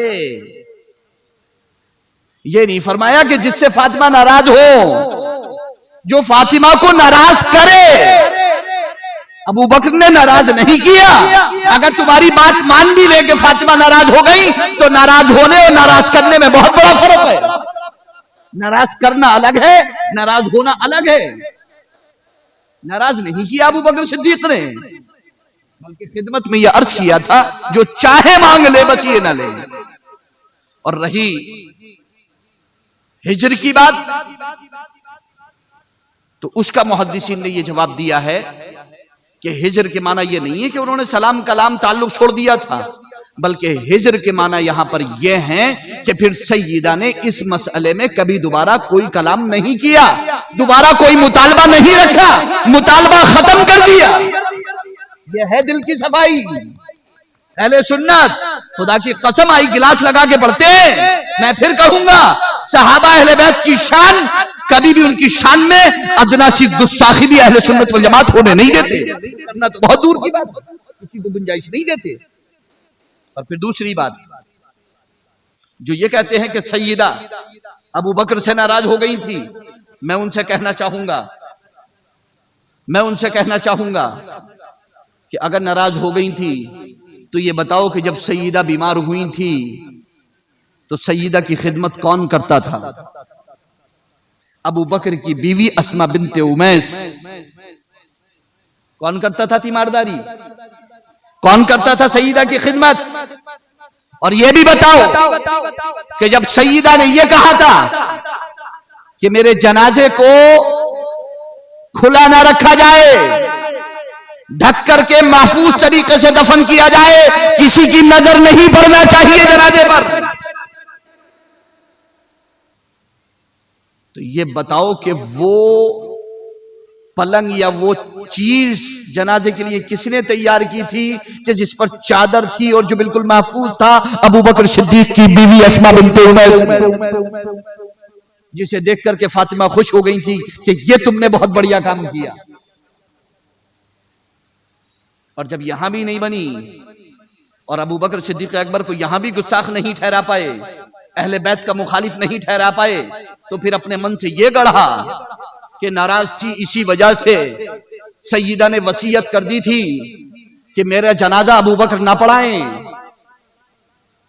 خدا کی قسم یہ بھی سب سے بڑا جھوٹ، کہیں وصیت نہیں کی ہے سیدہ نے، کسی کتاب میں نہیں ہے اہل سنت والجماعت کی کہ سیدہ نے کبھی وصیت کی ہو کہ ابو بکر نماز نہ پڑھائیں۔ تو پھر کہتے ہیں کہ یہ بتاؤ کہ پھر ابو بکر نے نماز پڑھی کیوں نہیں؟ ابھی مان نہیں رہے، باز نہیں آ رہے ہیں، بہت جدی ہے، بہت ہٹ دھرم ہے، ہاں ایسے آسانی سے نہیں مانیں گے۔ یہ سب سوشل میڈیا پہ موجود ہے ویڈیو میں. جو کچھ میں یہاں پر بیان کروں گا وہ سب آپ ویڈیو میں سن سکتے ہو, آپ کے موبائلوں پہ آتی ہیں وہ چیزیں. میں وہ بیان کر کے نہیں جاؤں گا کہ جو کتابوں میں ہے صرف آپ تک نہیں پہنچ سکتا. میں جو کچھ یہاں بیان کر رہا ہوں اب تک وہ سب وہ ہے جو کسی نہ کسی طریقے سے آپ تک پہنچنا اس کا بہت ممکن نہیں بلکہ آسان ہے. اور زندگی میں آپ کو کہیں نہ کہیں مل جائے گا وہ, آج کل پرسوں سال بھر کے اندر وہ چیزیں سامنے آ جائیں گی, اور جب آئیں گی تو انشاءاللہ میری گفتگو آپ کو یاد آئے گی اور سارے جواب آپ کے دل میں ہوں گے انشاءاللہ. اللہ محفوظ فرمائے گا آپ کے دل میں انشاءاللہ. کیا دیا کہ پھر نماز کیوں نہیں پڑھی؟ تو میں پہلا تو جواب یہ دوں گا کہ طبقات ابن سعد میں لکھا ہوا ہے کہ سیدہ کی نماز جنازہ امیر المؤمنین سیدنا ابو بکر صدیق اکبر رضی اللہ تعالی عنہ نے پڑھائی. اور اگر ہم چلو مان بھی لیں کہ ابو بکر صدیق اکبر نے نہیں پڑھائی, مولا علی نے پڑھائی, تب بھی اس میں ابو بکر کی کوئی شان نہیں گھٹتی, کیونکہ ایک روایت یہ بھی ہے کہ سیدہ کی نماز جنازہ پڑھنے والے لوگ 7 تھے اور رات میں جنازہ دفن کیا گیا تھا. اور جب یہ کہا جاتا ہے کہ پھر کیوں نہیں آئے جنازہ پڑھنے, تو اس کا جواب یہ دیا گیا ہے کہ ادھر ابو بکر منتظر تھے کہ علی بلائیں گے, ادھر علی منتظر تھے کہ ابو بکر آئیں گے, دونوں انتظار میں رہ گئے. کوئی حرج نہیں ہے, کوئی حرج نہیں ہے, دونوں انتظار میں ہی تھے. ابو بکر منتظر تھے کہ علی بلائیں گے, علی منتظر تھے کہ ابو بکر آئیں گے. جب علی نے بلایا نہیں تو ابو بکر نے سوچا کہ ہو سکتا ہے کوئی مصلحت ہو علی کی. جب نہیں بلایا تو کوئی دل پہ کوئی بوجھ نہیں ابو بکر کے, علی جیسے چاہیں کریں, کیونکہ وہ علی سے محبت اتنی کرتے تھے, وہ سیدہ سے محبت اتنی کرتے تھے. اور اگر بات ہے یہ کہ تم کو یہ کہنا ہی ہے ہر حال میں کہ ابو بکر نے سیدہ کی نماز جنازہ نہیں پڑھی, تو میں تم سے کہنا چاہوں گا کہ نماز جنازہ پڑھنے والوں کے جو نام آئے ہیں, کیا ان ناموں میں حسن و حسین کا نام دکھا سکتے ہو؟ نہیں دکھا سکتے. کیا ان ناموں میں عباس کا نام دکھا سکتے ہو یا اور لوگوں کا نام دکھا سکتے ہو؟ مدینے میں کم صحابہ تھے, کتنے صحابہ تھے؟ کیا وجہ ہے کہ تم ابو بکر کے پیچھے پڑے ہو؟ تمہارے دل کا بغض ہے, خدا کی قسم منافقت ہے تمہاری. تم چاہتے یہ ہو کہ کسی بھی طرح ابو بکر صدیق کو نقصان پہنچایا جائے اور اہل بیت کا دشمن دکھایا جائے. اور اللہ جانتا ہے کہ صحابہ اہل بیت بعضهم اولیاء بعض, وہ سب ایک دوسرے کے دوست تھے, وہ سب ایک دوسرے کے دوست. قرآن نے کہا ہے, قرآن فرماتا ہے پارہ نمبر 10 میں والمؤمنون والمؤمنات بعضهم اولیاء بعض, مومن مرد اور مومن عورتیں سب ایک دوسرے کے ولی ہیں, دوست ہیں, مددگار ہیں. سب ایک دوسرے کے ولی, دوست اور مددگار ہیں. تم جو دل چاہے بکواس کرتے رہو. سیدہ کبھی ناراض نہیں ہوئی, سیدہ کبھی ناراض نہیں ہوئی. حتیٰ کہ مولا علی کرم اللہ تعالی وجہ الکریم, روایت ہے کہ جب سیدہ بہت زیادہ بیمار ہوئیں تو امیر المؤمنین سیدنا ابو بکر صدیق اکبر رضی اللہ تعالی عنہ سیدہ کو دیکھنے کے لیے تشریف لے گئے. حضرت علی سے جا کر کے کہا کہ سیدہ کو دیکھنے آیا ہوں. حضرت علی گئے سیدہ کے پاس اور جا کر کے سیدہ سے کہا کہ ابو بکر آئے ہیں دیکھنے کے لیے, عیادت کے لیے. تو سیدہ نے کہا اتحب, کیا آپ کو پسند ہے, یعنی آپ کو کوئی پریشانی تو نہیں ہے, آپ پسند کرتے ہیں کہ وہ میری عیادت کریں؟ مولا علی نے فرمایا کوئی حرج نہیں ہے, وہ بہت اچھا ہے اگر وہ عیادت کریں تو. امیر المؤمنین سیدنا ابو بکر صدیق اکبر رضی اللہ تعالیٰ عنہ سیدہ کے عیادت کے لیے پہنچے. کوئی بات نہیں تھی, بہت محبت تھی, خدا کی قسم. وہ ابو بکر ہی ہیں کہ جن کے کاندھوں پہ حسن کھیلے ہیں. کیسے کہہ سکتے ہو؟ ہرگز نہیں. تو کسی نہ کسی طریقے سے ٹٹولا جاتا ہے، نکالا جاتا ہے، کوششیں کی جاتی ہیں کہ صحابہ اور اہل بیت کو آپس میں ایک دوسرے کا دشمن دکھایا جائے، آپس میں ایک دوسرے کو جنگ دکھائی جائے، ایک فائٹ دکھائی جائے، آپس میں ایک دوسرے کو خونخوار اور لڑتا ہوا دکھایا جائے۔ خدا کی قسم ایسے لوگ نہ صحابہ کے دوست ہیں نہ اہل بیت کے دوست ہیں، وہ دونوں کے دشمن ہیں، دونوں کے دوست نہیں ہو سکتے، کیونکہ صحابہ اور اہل بیت کے دوست تو رسول اللہ ہیں، جنہوں نے صاف فرما دیا ہے کہ ان سے دشمنی وہی رکھے گا جو اللہ اور اس کے رسول کا دشمن ہے، ان سے دشمنی وہی رکھے گا جو منافق ہے، ان سے بغض و عداوت و نفرت وہی رکھے گا جو منافق ہے، جو رسول اللہ کا دشمن ہے، جو رسول اللہ سے بغض و عداوت و نفرت رکھتا ہے۔ غرض یہ کہ امیر المؤمنین سیدنا ابوبکر صدیق اکبر رضی اللہ تعالی عنہ و ارضاہ عنا نے بہت پاس رکھا، بہت لحاظ رکھا، بہت خیال رکھا، کبھی بھی خدا کی قسم کوئی تکلیف نہیں ہونے دی اور بہت محبت کی۔ اس کے بعد امیر المؤمنین سیدنا ابوبکر صدیق اکبر رضی اللہ تعالی عنہ بیمار ہوئے، رسول اللہ بھی بیمار ہوئے تھے اور اسی میں انتقال ہوا۔ سیدنا ابوبکر صدیق اکبر بھی بیمار ہوئے اور اتنے بیمار ہو گئے کہ بستر سے اٹھا نہیں جاتا تھا۔ تو امیر المؤمنین سیدنا ابوبکر صدیق اکبر رضی اللہ تعالی عنہ نے صحابہ کو بلایا اور بلا کر کے ان سے کہا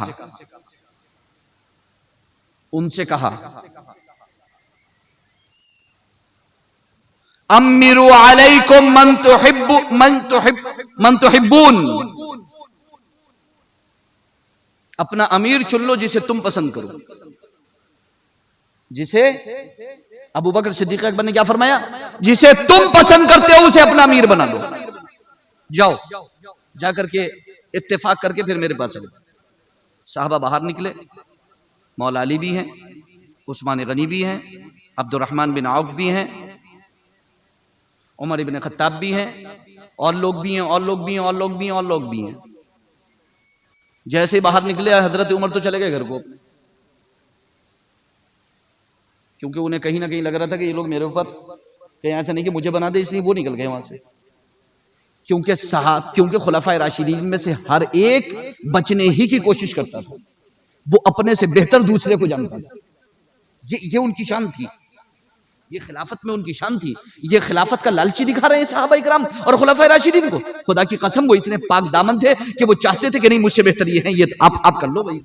حضرت عمر نے کہا بھائی آپ لوگ آپس میں کر لو، جس کو پسند کرو بنا لینا، میں گھر جا رہا ہوں، ختم بات، میرا کوئی مسئلہ نہیں، میں تمہارے ساتھ ہوں، جس پہ تم راضی ہو جاؤ گے میں راضی ہوں، ختم بات، فائنل۔ حضرت عمر تو چلے گئے گھر کو، انہوں نے سب نے جا کر کے مشورہ کیا اور مشورہ کیا کیا۔ اب دیکھو جو لوگ یہ کہتے ہیں کہ ابو بکر نے عمر کو خلیفہ بنایا تھا، مسلمانوں نے نہیں بنایا تھا، جھوٹ بولتے ہیں۔ ابو بکر نے سب سے پہلے اختیار دیا تھا صحابہ کو، مومنین کو، عام لوگوں کو، جاؤ جا کر کے اپنا خلیفہ چنو۔ لیکن سب نے کیا کیا؟ سب نے اتفاق کیا، اور کس بات پر اتفاق کیا؟ کہ امیر المؤمنین سیدنا ابوبکر صدیق اکبر کی بارگاہ میں حاضر ہوئے اور عرض کیا کہ ہم سب آپ کو اختیار دیتے ہیں، آپ جسے چن دیں گے ہم راضی ہو جائیں گے، جسے آپ چن دیں گے ہم راضی ہو جائیں گے۔ امیر المؤمنین سیدنا ابوبکر صدیق اکبر رضی اللہ تعالیٰ عنہ نے ارشاد فرمایا اگر بات ایسی ہے تو پھر میں اللہ کے لیے، مومنین کے لیے، اسلام کے لیے غور و فکر کرتا ہوں، استخارہ کرتا ہوں اس شخص کے لیے جسے اللہ آپ کے لیے پسند فرمائے۔ حضرت ابوبکر نے اختیار دیا کس کو؟ تمام صحابہ کو، تمام صحابہ نے آ کر کے اختیار دے دیا کس کو؟ ابوبکر صدیق اکبر کو۔ اب جب ابوبکر صدیق اکبر چنیں گے تو بتاؤ سب کا چنا وہ ہوگا یا صرف ابوبکر کا؟ جناب سب کا چنا وہ ہوگا، کیونکہ سب نے اختیار دیا ابوبکر کو، جسے آپ چن لیں گے ہم راضی ہو جائیں گے۔ امیر المؤمنین سیدنا ابوبکر صدیق اکبر رضی اللہ تعالیٰ عنہ نے چنا نہیں بلکہ پھر ایک ایک کر کے بلایا۔ حضرت عبد الرحمن بن عوف کو بلایا اور پوچھا کہ عمر کے بارے میں تمہاری کیا رائے ہے؟ عمر کے بارے میں تمہاری کیا رائے ہے؟ تو انہوں نے کہا خلیفۃ الرسول عمر کے بارے میں مجھ سے زیادہ تو آپ جانتے ہیں، عمر کے بارے میں مجھ سے زیادہ تو آپ جانتے ہیں. اور پھر ارشاد فرمایا آپ کی نظر میں عمر جتنے بہتر ہے نا، عمر اس سے بھی بہتر ہے. کیا فرمایا؟ اے خلیفۃ الرسول، ابو بکر آپ کی نظر میں جتنے بہتر ہے نا، اس سے بھی بہتر ہیں. یعنی ہم سب جتنا بہتر عمر کو سمجھتے ہیں، عمر اس سے بھی زیادہ بہتر ہے. فرمایا ٹھیک ہے آپ تشریف لے جائیں. سیدنا عثمان غنی کو بلایا. حضرت عثمان غنی سے کہا اے عثمان تم کیا کہتے ہو عمر کے بارے میں، تمہارا کیا خیال ہے، تمہارا کیا نظریہ عمر کے بارے میں؟ عثمان غنی نے کہا اے خلیفۃ الرسول، اے خلیفۃ الرسول، سریرتہ خیر من علانیتہ، ان کا باطن ان کے ظاہر سے بھی اچھا ہے. وہ جتنے ظاہر میں اچھے نظر آتے ہیں نا، حقیقت یہ ہے کہ وہ اس سے کہیں زیادہ اچھے ہیں. بات وہی جو ابھی کہی گئی تھی کہ جتنا ہم سمجھتے ہیں وہ اس سے زیادہ اچھے ہیں. بات میں کوئی فرق نہیں ہے، الفاظ میں فرق ہے، گواہی وہی ہے عمر کے بارے میں. اس کے بعد اور لوگوں کو بلایا، اس کے بعد اور لوگوں کو بلایا، پھر انصار کو بلایا، مہاجرین کو بلایا، تھوڑا تھوڑا کر کے سب کو بلایا. سب نے ایک ہی بات کہی کہ عمر جیسا کوئی نہیں، عمر جیسا کوئی نہیں. سب کو بلایا. پھر اس کے بعد اچانک ایک شخص آتا ہے. حضرت ابوبکر صدیق اکبر رضی اللہ تعالیٰ عنہ نے فیصلہ فرما لیا اور حضرت عثمان غنی رضی اللہ تعالیٰ عنہ سے ارشاد فرمایا اے عثمان، اے عثمان لکھو. خلافت نامہ کون لکھ رہا ہے؟ عثمان غنی. کون لکھوا رہا ہے؟ ابوبکر صدیق اکبر. عثمان غنی لکھ رہے ہیں. لکھو یہ وہ عہد ہے جس پر عہد کیا ہے ابو بکر نے. حضرت عمر کا خلافت نامہ لکھا جا رہا ہے. اور جب یہ الفاظ آئے استخلفت علیکم، تو غشی تاری ہو گئی حضرت ابو بکر صدیق اکبر کو. غنود کی ہو گئی، غشی تاری ہو گئی. یعنی مرض بہت زیادہ، تکلیف بہت زیادہ تھی، غشی تاری ہو گئی. لکھوایا کچھ نہیں ہے، غشی تاری ہو گئی. عثمان غنی کو لگا کہ کہیں ایسا نہ ہو کہ حضرت ابو بکر صدیق اکبر رضی اللہ تعالیٰ عنہ اسی میں وصال کر جائیں اور اب آنکھ ہی نہ کھولیں. عثمان غنی نے آگے لکھ دیا عمر ابن الخطاب. کہاں چھوڑا تھا حضرت ابو بکر نے؟ میں تم پر خلیفہ بناتا ہوں. کسے یہ نہیں لکھا تھا ابھی. آنکھیں بند ہو گئی، غشی ہو گئی. حضرت عثمان نے بڑھا دیا عمر ابن الخطاب، عمر ابن خطاب کو خلیفہ بناتا ہوں. حضرت عثمان غنی کا لکھنا تھا کہ لکھ کے فارغ ہوئے تھے کہ حضرت ابوبکر کی آنکھیں کھل گئی. فرمایا عثمان پڑھ کے سناؤ کیا لکھا ہے. عثمان غنی نے پڑھ کے سنایا عمر ابن الخطاب. ابو بکر نے فرمایا اللہ اکبر، اللہ اکبر، اللہ اکبر، اللہ اکبر. خوش ہو گئے حضرت ابو بکر صدیق اکبر رضی اللہ تعالیٰ عنہ وارضاہ عنہ. پھر پورا لکھوایا، پھر اس کے بعد پڑھوا کر کے سنوایا. ایک شخص دوڑے دوڑے آئے اور آ کر کے کہا اے ابو بکر اللہ سے ڈرو. کل قیامت میں کیا جواب دو گے جب اللہ تم سے پوچھے گا کہ تم نے ایسے غلیظ اور شدید غلظت والے، جو بہت شدت ہے، جو بہت کڑک ہیں، بہت سخت مزاج ہیں، ایسے شخص، ایسے سخت مزاج انسان کو آپ نے ہمارے اوپر خلیفہ بنا دیا. کل اللہ کے سامنے قیامت میں کیا جواب دو گے؟ اگر عمر نے شدت اختیار کی تو عمر کی شدت جانتے ہو، سختی جانتے ہو، رسول اللہ کے زمانے میں بھی، اپنے زمانے میں بھی. حضرت ابوبکر صدیق اکبر لیٹے ہوئے تھے. فرمایا اجلسونی، اجلسونی، مجھے اٹھا کے بٹھا لو، مجھے اٹھا کے بٹھا لو. اور پھر ارشاد فرمایا اب اللہ تخوفوننی، تو مجھے اللہ سے ڈراتا ہے، تو مجھے اللہ کا خوف دلاتا ہے. سن، میں قیامت کے دن اللہ کی بارگاہ میں کہوں گا کہ اے پروردگار عالم، امت مصطفیٰ میں جو سب سے بہتر تھا میں نے اسے اس امت پر خلیفہ بنایا. یہ جواب دوں گا میں اللہ کو کہ جو سب سے بہتر تھا اس کو میں نے خلیفہ بنایا. تو مجھے اللہ سے ڈراتا ہے. ابو بکر نے کہا خیر هذه الامه عمر بن الخطاب، اس امت میں سب سے بہترین عمر بن الخطاب رضی اللہ تعالی عنہ وارضاہ عنا۔ حضرت ابو بکر نے قرآن، حضرت عمر فاروق اعظم رضی اللہ تعالی عنہ نے حضرت ابو بکر کی خلافت میں حضرت ابو بکر سے کہا تھا کہ قرآن جمع کر لیں۔ حضرت ابو بکر نے کہا کیف افعل ما لم يفعله رسول اللہ، کیسے وہ کام کروں جسے رسول اللہ نے نہیں کیا، بخاری شریف کی حدیث۔ حضرت ابو بکر صدیق اکبر کی خلافت کے زمانے میں جو بڑے بڑے کام ہوئے، فتوحات تو بہت ہوئی، کافی فتوحات ہوئی، مین اہم کام جو ہوئے، ایک مانعین زکوٰۃ کا جو فتنہ تھا اسے کچلا، جنہوں نے زکوٰۃ سے انکار کر دیا تھا اس فتنے کو کچل کر ڈال دیا، اور صاف فرما دیا جو نماز اور زکوٰۃ میں فرق کرے گا میں اس سے قتال کروں گا، یہاں تک کہ پرندے میرے سر سے گوشت نوچ کے لے جائیں گے۔ اور جانتے ہو جب حضرت ابو بکر نے یہ کہا تھا نا، جب وہ ایک قبیلہ آیا تھا اس نے کہا تھا اے ابو بکر ہم تمہارے صاحب کو محمد کو صلی اللہ علیہ وسلم زکوٰۃ دیتے تھے، اب تمہارے ہاتھ میں نہیں دیں گے، اب تمہیں نہیں دیں گے۔ تو حضرت ابوبکر صدیق اکبر نے فرمایا کیسے نہیں دو گے تم، کیسے نہیں دو گے تم دو گے، تم دیتے دیتے بچے رہو گے۔ فرمایا کہ ابھی اسی وقت واپس چلے جاؤ اور صبح لا کر کے جمع کر دینا، ورنہ خدا کی قسم تم وہ دیکھو گے جو تم نے سوچا نہیں ہوگا۔ حضرت وہ تو چلا گیا جو آیا تھا منع کرنے کے لیے زکوٰۃ نہیں دیں گے۔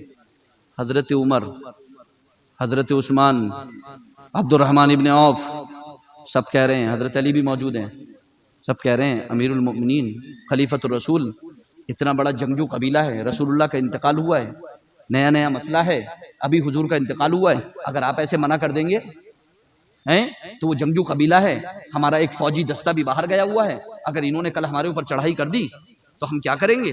آپ کو تھوڑا صبر سے کام لینا چاہیے، آپ کو تھوڑا ٹھنڈے پن سے کام لینا چاہیے، تھوڑا ٹھنڈے پن سے کام لیں آپ۔ حضرت ابو بکر نحیف جسم، لاغر کمزور جسم، بہت چھریرے بدن کے، ٹھیک ہے، دیکھنے میں ارشاد فرمایا اجبار فی الجاہلیت خوار فی الاسلام، وہ عمر جو زمانے جاہلیت میں جبار تھا اب بزدلی دکھاتا ہے۔ اللہ کی قسم، خدا کی قسم، حضرت عمر فرماتے ہیں کہ حضرت ابو بکر کی زبان سے یہ کلمہ سننا تھا کہ عمر کی دنیا پلٹ گئی، اللہ نے عمر کا دل کھول دیا۔ جس کے لیے حضرت ابو بکر کا دل کھولا، میں سمجھ گیا کہ اللہ نے ابو بکر کا دل جہاد کے لیے کھول دیا، اور ابو بکر حق ہیں، سب نے تکبیر کہی۔ پھر ایسے ہی موقع آیا، جمع قرآن کا سلسلہ آیا، جب جمع قرآن کا سلسلہ آیا تو حضرت عمر نے کہا ایسے ایسے قاریوں کی شہادت ہو گئی ہے، اگر ایسی صحابہ جو قرآن کے حافظ ہیں، اگر حاملین قرآن، حافظین قرآن اگر ایسے ہی جنگوں میں شہید ہوتے رہے تو بہت بڑا نقصان ہو جائے گا، ہمارے پاس قرآن کیسے محفوظ رہے گا؟ قرآن تو سینوں میں محفوظ ہے، اور ہمارے پاس الگ الگ جو ہے وہ صحیفوں پہ لکھا ہوا ہے، رسول اللہ صلی اللہ علیہ وسلم نے لکھوایا تھا۔ میں یہاں پر ایک بات کلیئر کر دوں، بالکل واضح، بہت غور سے سننا، کیونکہ ابھی کوئی دن پہلے شیعوں کی طرف سے ہی بہت زیادہ قرآن پر حملہ کیا گیا، وسیم رضوی کی طرف سے، اور بہت بکواس کی گئی، اور بہت زیادہ الزام لگائے گئے کہ ابو بکر نے اور عمر نے اور فلانے اور فلانے اور عثمان نے جو ہے وہ قرآن میں رد و بدل کر دیا اور آیتیں بڑھا دی اور 26 آیتیں گزر دی، معاذ اللہ رب العالمین۔ یہاں پر آپ کے لیے میں ایک بات بتا دوں، بہت غور سے سننا، میرا حاصل مطالعہ ہے، بہت ڈھونڈو گے اور بہت زیادہ پڑھو گے تو آپ کو جا کے ساری چیزیں ملیں گی۔ میں ایک بات بتا دوں آپ کو کہ پورا قرآن از اول تا آخر رسول اللہ صلی اللہ علیہ وسلم نے صحابہ کو پڑھ کر سنایا بھی ہے اور لکھوایا بھی ہے، اور صرف لکھوایا ہی نہیں ہے بلکہ لکھوا کر کے چیک بھی خود کیا ہے۔ اور جبریل امین ہر سال رسول اللہ سے قرآن کا دور نکالنے آتے تھے، اور جس سال حضور کا وصال ہوا ہے اس سال 2 مرتبہ قرآن کا دور نکالا ہے۔ اس سے پتہ چلا قرآن میں رمضان میں 2 مرتبہ بھی قرآن سنایا جا سکتا ہے، ہاں 2 مرتبہ دور نکالا رسول اللہ نے اس سال۔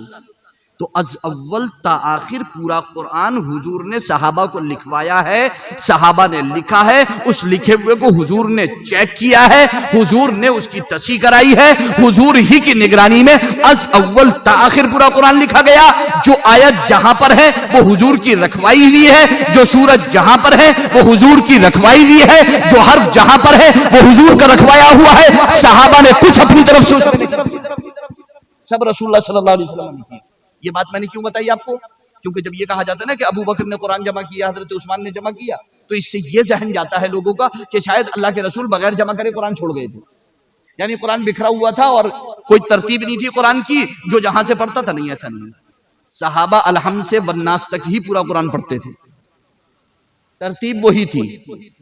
رسول اللہ کے سامنے نماز تراویح ہوئی ہے مسجد نبوی کے اندر، رسول اللہ کے سامنے صحابہ نے نماز تراویح پڑھائی ہے. ابو بکر صدیق اکبر کے زمانے میں تراویح پڑھائی، پورا قرآن الحمد سے والناس تک وہی پڑھا گیا جو ترتیب تھی. ہاں ضرورت کے لحاظ سے کبھی کچھ حصہ نازل ہوا، کبھی کچھ حصہ نازل ہوا، کبھی کچھ حصہ نازل ہوا، لیکن لکھا ویسے ہی گیا جیسے لوح محفوظ میں تھا. کمپائل جمع ویسے ہی ہوا جیسے لوح محفوظ میں،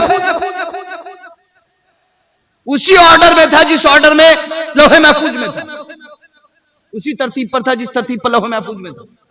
وہ آرڈر بدلا نہیں ہے، وہ ترتیب بدلی نہیں ہے، وہ ترتیب وہی تھی جو لوح محفوظ میں ترتیب تھی. پھر کیا ہے جمع کرنے کا مطلب؟ ابو بکر نے جمع کیا، حضرت عثمان نے جمع کیا، اور حضرت علی کے بارے میں آتا ہے جب حضرت ابو بکر صدیق اکبر کی بیعت ہو رہی تھی تو حضرت علی کے بارے میں کہا جاتا ہے کہ وہ اس وقت قرآن جمع کر رہے تھے. 3 لوگوں کے بارے میں جمع قرآن کا مسئلہ سامنے آتا ہے. حضرت ابو بکر نے بھی جمع کیا، حضرت عثمان نے بھی جمع کیا، حضرت علی کے بارے میں آتا ہے کہ وہ بھی جمع کر رہے تھے، اس میں مصروف تھے، مشغول تھے.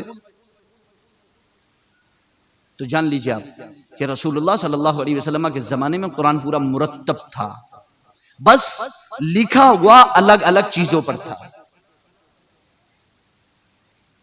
کہیں کھجور کی اس پہ چھال پہ لکھا ہوا تھا، شاخ پہ جو ہوتی چوڑی سی، وہ جو اوپر جا کے ہو جاتی ہے، اور کہیں باریک سفید پتھر پر لکھا ہوا تھا، کہیں کہیں لکھا ہوا تھا. صحابہ کو سب لکھوا دیا تھا اللہ کے رسول نے.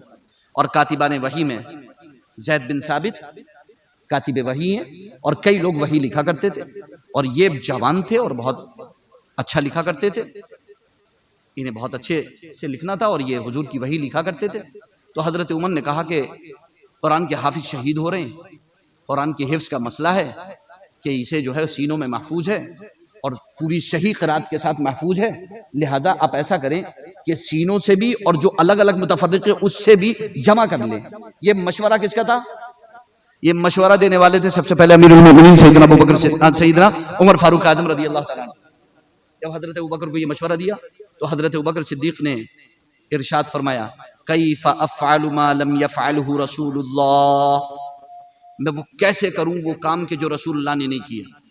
یہاں ایک بات اور واضح کر دیتا ہوں، جب آپ عید میلاد النبی مناتے ہو، جب آپ جلوس محمدی نکالتے ہو، جب آپ جشن عید میلاد النبی مناتے ہو، جب آپ یہ محرم کے 10 دن کے پروگرام کرتے ہو، تو یہ کہا جاتا ہے کہ یہ سب بدعت ہے. کیوں؟ کیونکہ یہ وہ کام ہے جسے حضور نے نہیں کیا، صحابہ نے نہیں کیا. حضور نے کہیں جشن میلاد نہیں منایا، صحابہ نے کبھی جشن میلاد نہیں منایا. یہ کہہ کر کے کہا جاتا ہے اس لیے یہ بدعت ہے کیونکہ یہ حضور نے نہیں کیا. اس بات کو کلیئر کر دیا تھا امیر المؤمنین ابو بکر صدیق اور امیر المؤمنین عمر فاروق نے. جب حضرت عمر نے کہا کہ جمع کر دیجئے، ابو بکر نے کہا کیف افعل ما لم يفعله رسول اللہ، وہ کام کیسے کروں جسے رسول اللہ نے نہیں کیا. تو حضرت عمر نے جواب دیا تھا کام تو اچھا ہے نا اگرچہ رسول اللہ نے نہیں کیا. ایک واضح جملہ دے دیا کہ کام کا خیر ہونا ضروری ہے، اچھا ہونا ضروری ہے، رسول اللہ کا ہر اچھے کام کو کرنا ضروری نہیں ہے. ضروری نہیں ہے کہ جو اچھا کام رسول اللہ کریں گے ہم وہی کریں گے. کام کا شریعت کے مطابق قرآن و حدیث کے موافق ہونا ضروری ہے، اچھا ہونا ضروری ہے، اس کی اصل اسلام میں ثابت ہونا ضروری ہے، اسلام کی نظر میں اس کا خیر ہونا ضروری ہے. ایسے ایک نہیں بہت سے کام ہیں جو میں آپ کو گنا سکتا ہوں مگر میرا وہ ٹاپک نہیں ہے. حضرت ابوبکر صدیق اکبر نے جمع کیا، وہ جمع قرآن جمع ہو گیا. پھر حضرت عمر رضی اللہ تعالیٰ عنہ کی خلافت کا زمانہ آیا، حضرت عمر کی خلافت بھی ہو گئی. پھر اس کے بعد حضرت ابوبکر صدیق اکبر کا تو انتقال ہو ہی گیا تھا، بیماری کی وجہ سے وصال ہو گیا تھا، لیکن حضرت ابوبکر صدیق اکبر رضی اللہ تعالیٰ عنہ کو شہید کر دیا گیا. یہ شہادت ہوئی رسول اللہ صلی اللہ علیہ وسلم کے بعد، ایسی شہادت جو مسجد نبوی کے اندر ہوئی. خدا کی قسم دل دہلا دینے والی شہادت ہے امیر المؤمنین عمر فاروق اعظم رضی اللہ تعالیٰ عنہ کی یہ شہادت. آپ اس کو کبھی غور کریں. اور کیوں نہ ہوتی شہادت جب اللہ کے رسول احد پہاڑ پر چل رہے تھے تو احد پہاڑ نے تھوڑی سی حرکت کی. تب اللہ کے رسول نے کیا فرمایا؟ اے احد ٹھہر جا، تجھ پر ایک نبی، ایک صدیق اور 2 شہید ہیں. تجھ پر ایک نبی، ایک صدیق، 2 شہید ہیں. حالانکہ شہید تو خود رسول اللہ صلی اللہ علیہ وسلم بھی ہیں. رسول اللہ صلی اللہ علیہ وسلم کو شہادت سری ہوئی ہے. شہادت سری ہوئی ہے کیونکہ حضور کو زہر دیا گیا تھا، اسی کے اثر سے شہادت ہوئی ہے. حضرت ابوبکر صدیق اکبر رضی اللہ تعالی عنہ کو شہادت سری ملی ہے، شہادت ہوئی ہے حضرت صدیق اکبر رضی اللہ تعالی عنہ کی. غار ثور کے اندر جب رسول اللہ نے آرام کیا تھا، سارے بل بند کر دیے تھے، سارے سوراخ بند کر دیے تھے، ابوبکر نے ایک رہ گیا تھا، کہیں دشمن کی نظر نہ پڑ جائے. ابوبکر نے اپنا پاؤں لگا دیا تھا اور وہاں پر سانپ نے ڈس لیا تھا. یار غار صدیق اکبر نے رسول اللہ کو اٹھانا پسند نہیں کیا تھا، سانپ سے ڈسوانا پسند کر لیا تھا. اور جب رسول اللہ کی نیند کھلی، رسول اللہ نے پوچھا کہ ابوبکر کیا ہوا، کیسا یہ چہرہ متغیر ہے؟ عرض کیا اللہ کے رسول لدغت بأبی انت و امی یا رسول اللہ، اللہ کے رسول میرے ماں باپ آپ پر قربان، مجھے سانپ نے ڈس لیا ہے. رسول اللہ نے لعاب دہن لگا دیا ابوبکر کو، مگر اثر باقی تھا، اثر باقی تھا، زہر کے کانٹے کا اثر باقی تھا.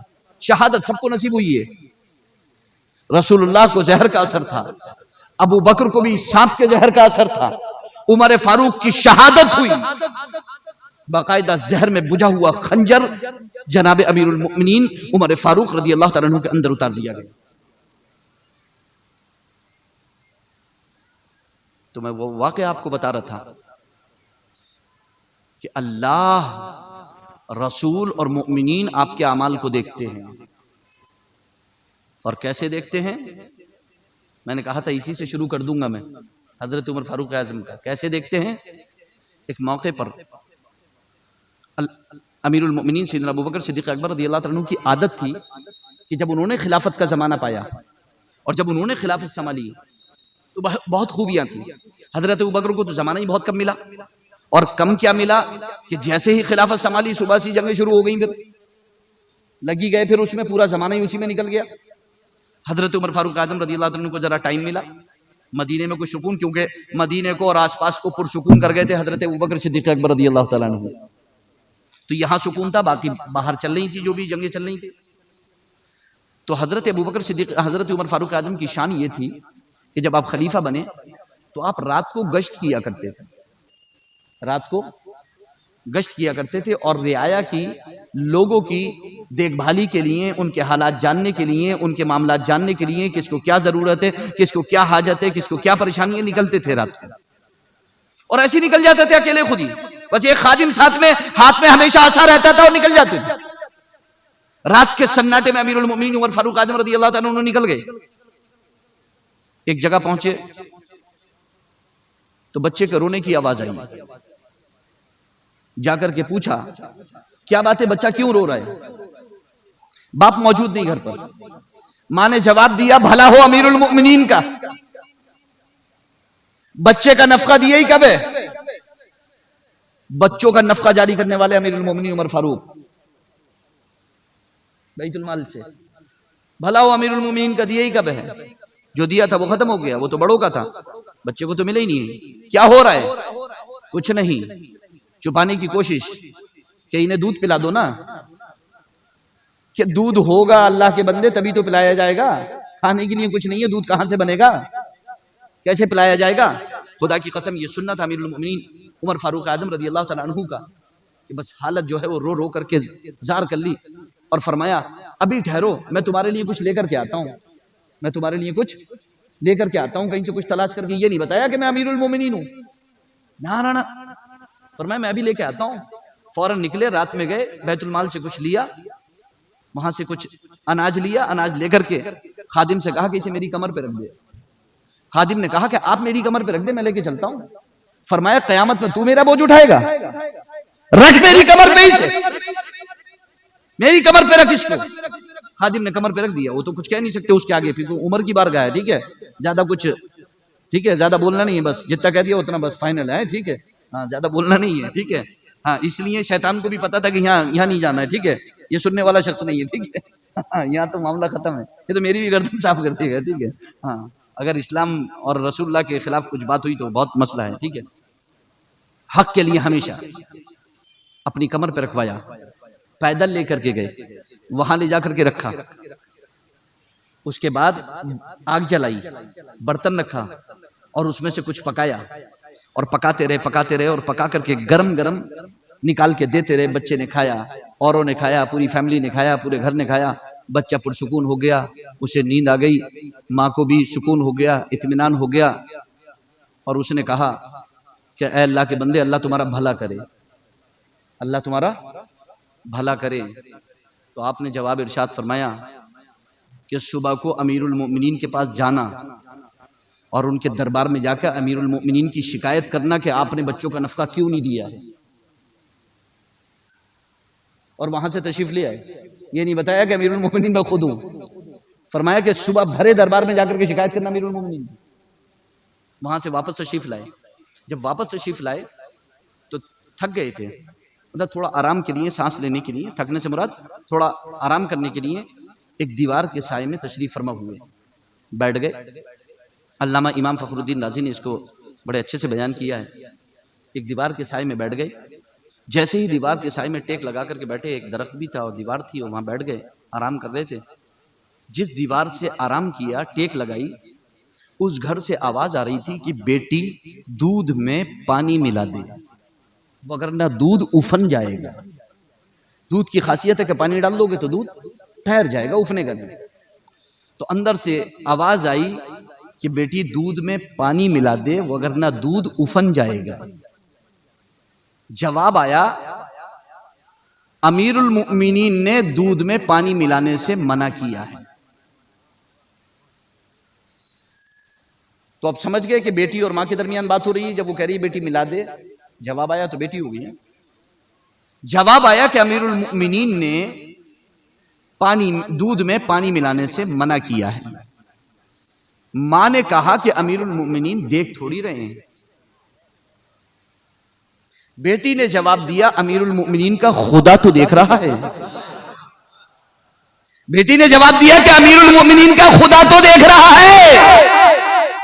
اور اسی آیت کریمہ کے تحت امام راضی نے اس واقعے کو بیان کیا ہے، وَقُلِ اعْمَلُوا فَسَيَرَى اللَّهُ عَمَلَكُمْ وَرَسُولُهُ وَالْمُؤْمِنُونَ۔ اے محبوب آپ فرما دیجئے کہ تم عمل کرو، تمہارے عمل کو اللہ بھی دیکھ رہا ہے، رسول بھی اور مومنین بھی۔ مومنین بھی دیکھ رہے، صرف اللہ نہیں دیکھ رہے، مومنین بھی دیکھ رہے۔ عمر بیٹھے ہوئے دیکھ رہے ہیں، سن رہے ہیں، اللہ اللہ، عمر سن رہے ہیں، قرآن کہہ رہا ہے مومنین بھی دیکھ رہے ہیں، اور وہ مومن عمر بیٹھے ہوئے دیکھ رہے ہیں، سن رہے ہیں۔ خادم سے فرمایا کہ اس جگہ کو نشان لگا دو، پہچان کر لو اس گھر کی، صبح یہاں واپس آنا ہے، صبح یہاں واپس آنا ہے۔ صبح امیر المؤمنین سیدنا عمر فاروق اعظم رضی اللہ تعالیٰ عنہ اپنے خادم کے ساتھ اس گھر پر پہنچ گئے۔ دروازہ کھٹکھٹایا، اندر سے آواز آئی، کون؟ جواب دیا عمر۔ عمر کا آواز سننا تھا کہ سب مسئلہ ختم، پوری رات یاد آ گئی، ٹھیک ہے، رات کا پانی، رات کا دودھ اور پانی سب یاد آ گیا۔ یہ تھی ان کی ہیبت، یہ تھی عمر فاروق کی ہیبت۔ دروازہ کھٹکھٹا کر جیسے آواز دی عمر، ماں کو یاد آ گیا کہ رات دودھ میں پانی ملانے کی بات ہو رہی تھی، عمر دیکھ تھوڑی رہے، عمر تو صبح گھر پہ ہے، اگر دیکھ نہیں رہے تھے تو منع کہاں سے گئے؟ عمر تو صبح گھر پہ کھڑے ہیں دروازے پہ۔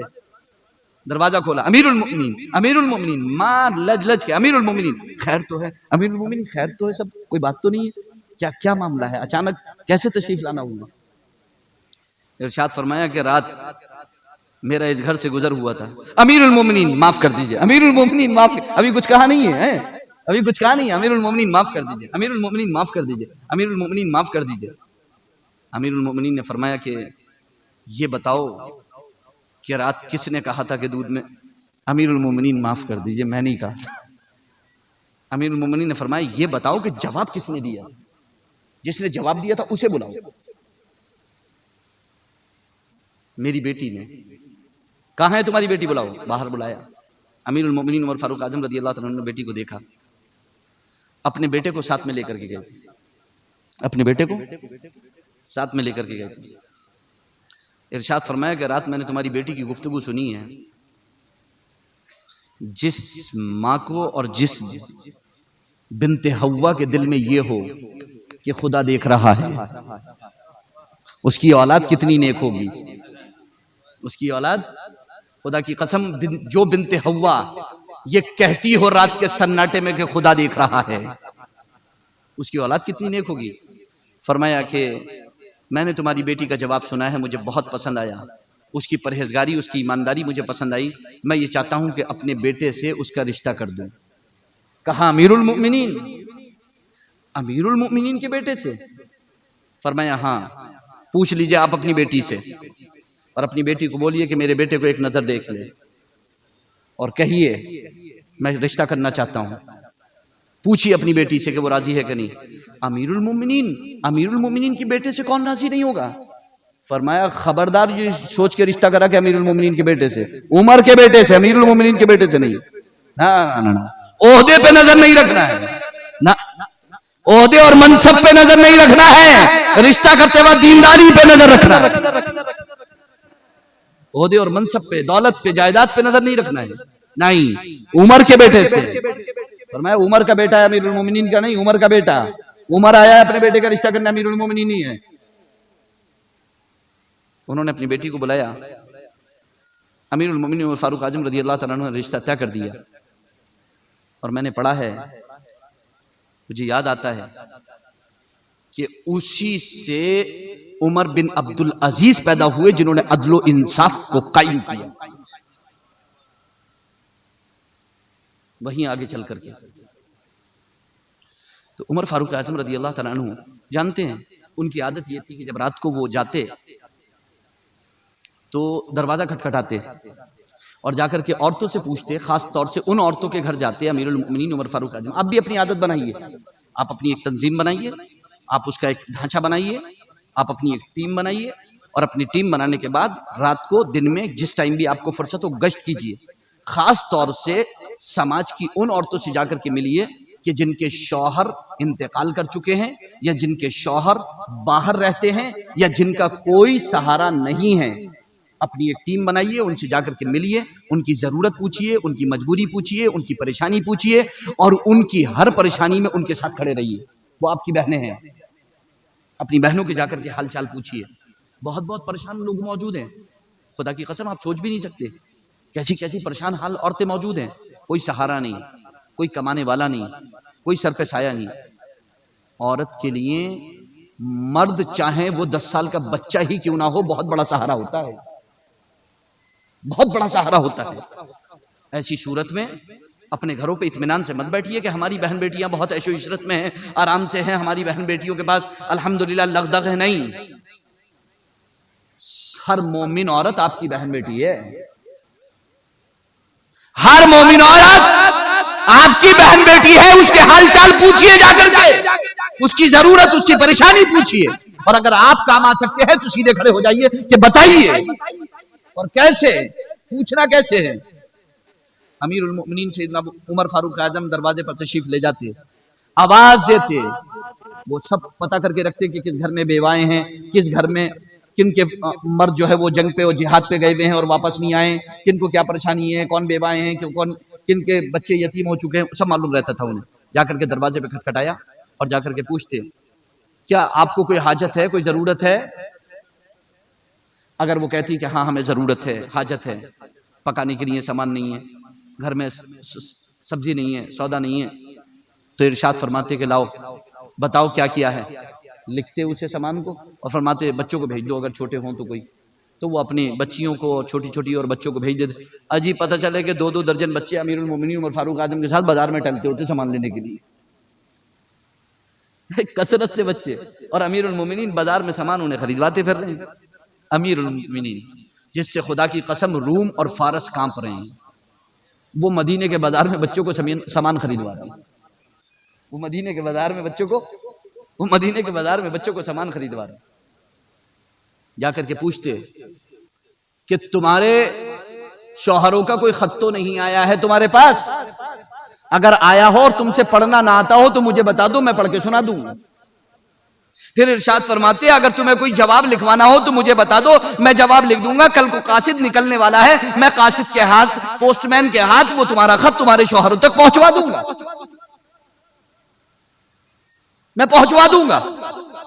ایک ایک گھر پہ جا کر کے پوچھتے.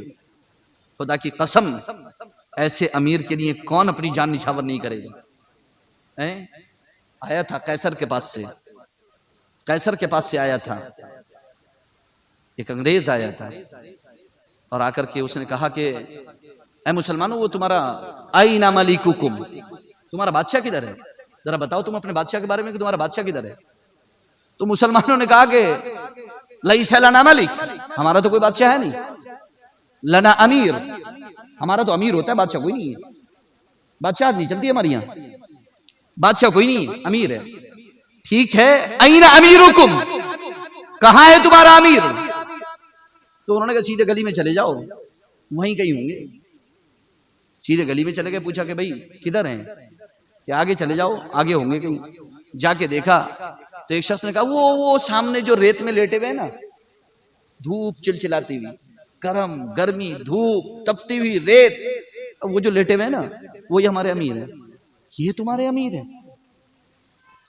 ہاں یہ ہمارے امیر ہیں. جا کے بیٹھا، اٹھایا عمر کو. امیر المؤمنین عمر فاروق اعظم اٹھے. ہاں کیا بات؟ کہ قیصر کی طرف سے آیا ہوں، وہ سپر پاور ہے اس ٹائم، اس کی طرف سے آیا ہوں، بادشاہ کی طرف سے بات کرنی ہے، سفیر ہوں. کیا بات کرنی ہے؟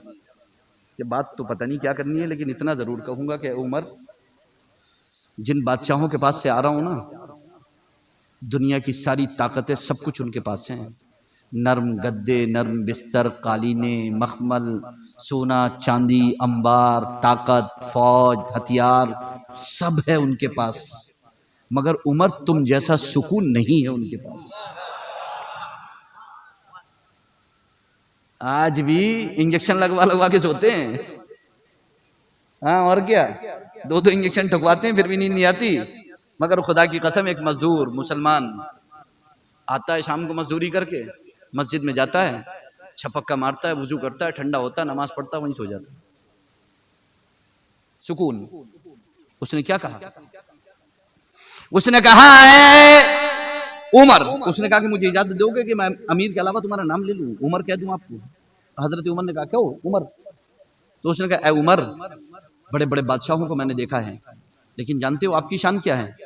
عدلت فامنت فنمت، تم نے دنیا میں عدل و انصاف سے کام لیا، تم بے خوف ہو گئے اور چین کی نیند سو گئے.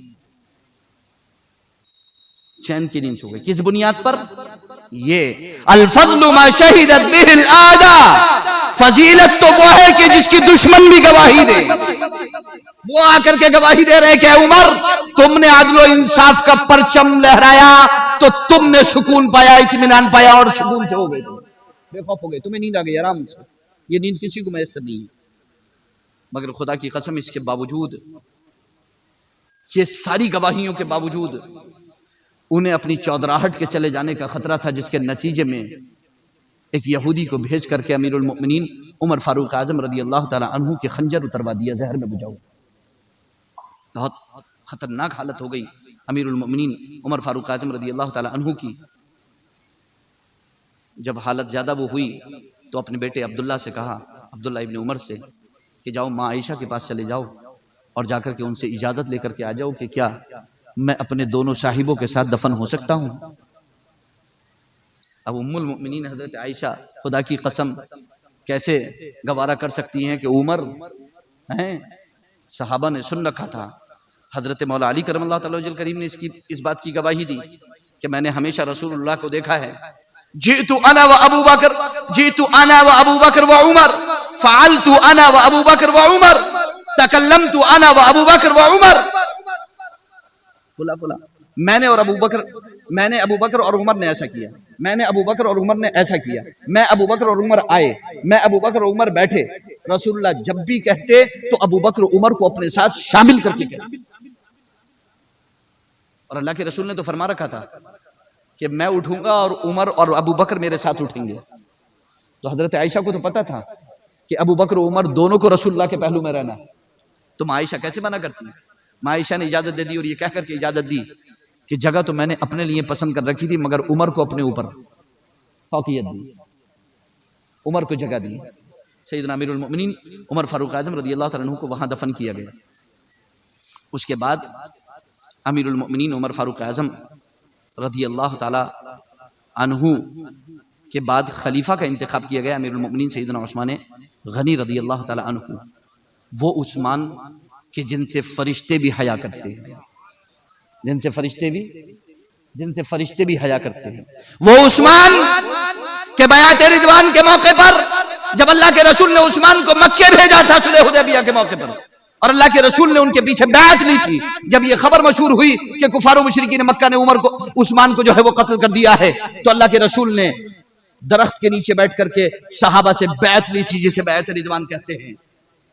تو اس وقت اللہ کے رسول نے اپنے بائیں ہاتھ کو فرمایا، اپنے داہنے ہاتھ کو فرمایا کہ یہ عثمان کا ہاتھ، بائیں ہاتھ کو فرمایا یہ عثمان کا ہاتھ، پھر اپنا داہنا ہاتھ اس پر رکھ کر کے فرمایا کہ یہ عثمان کی بیعت۔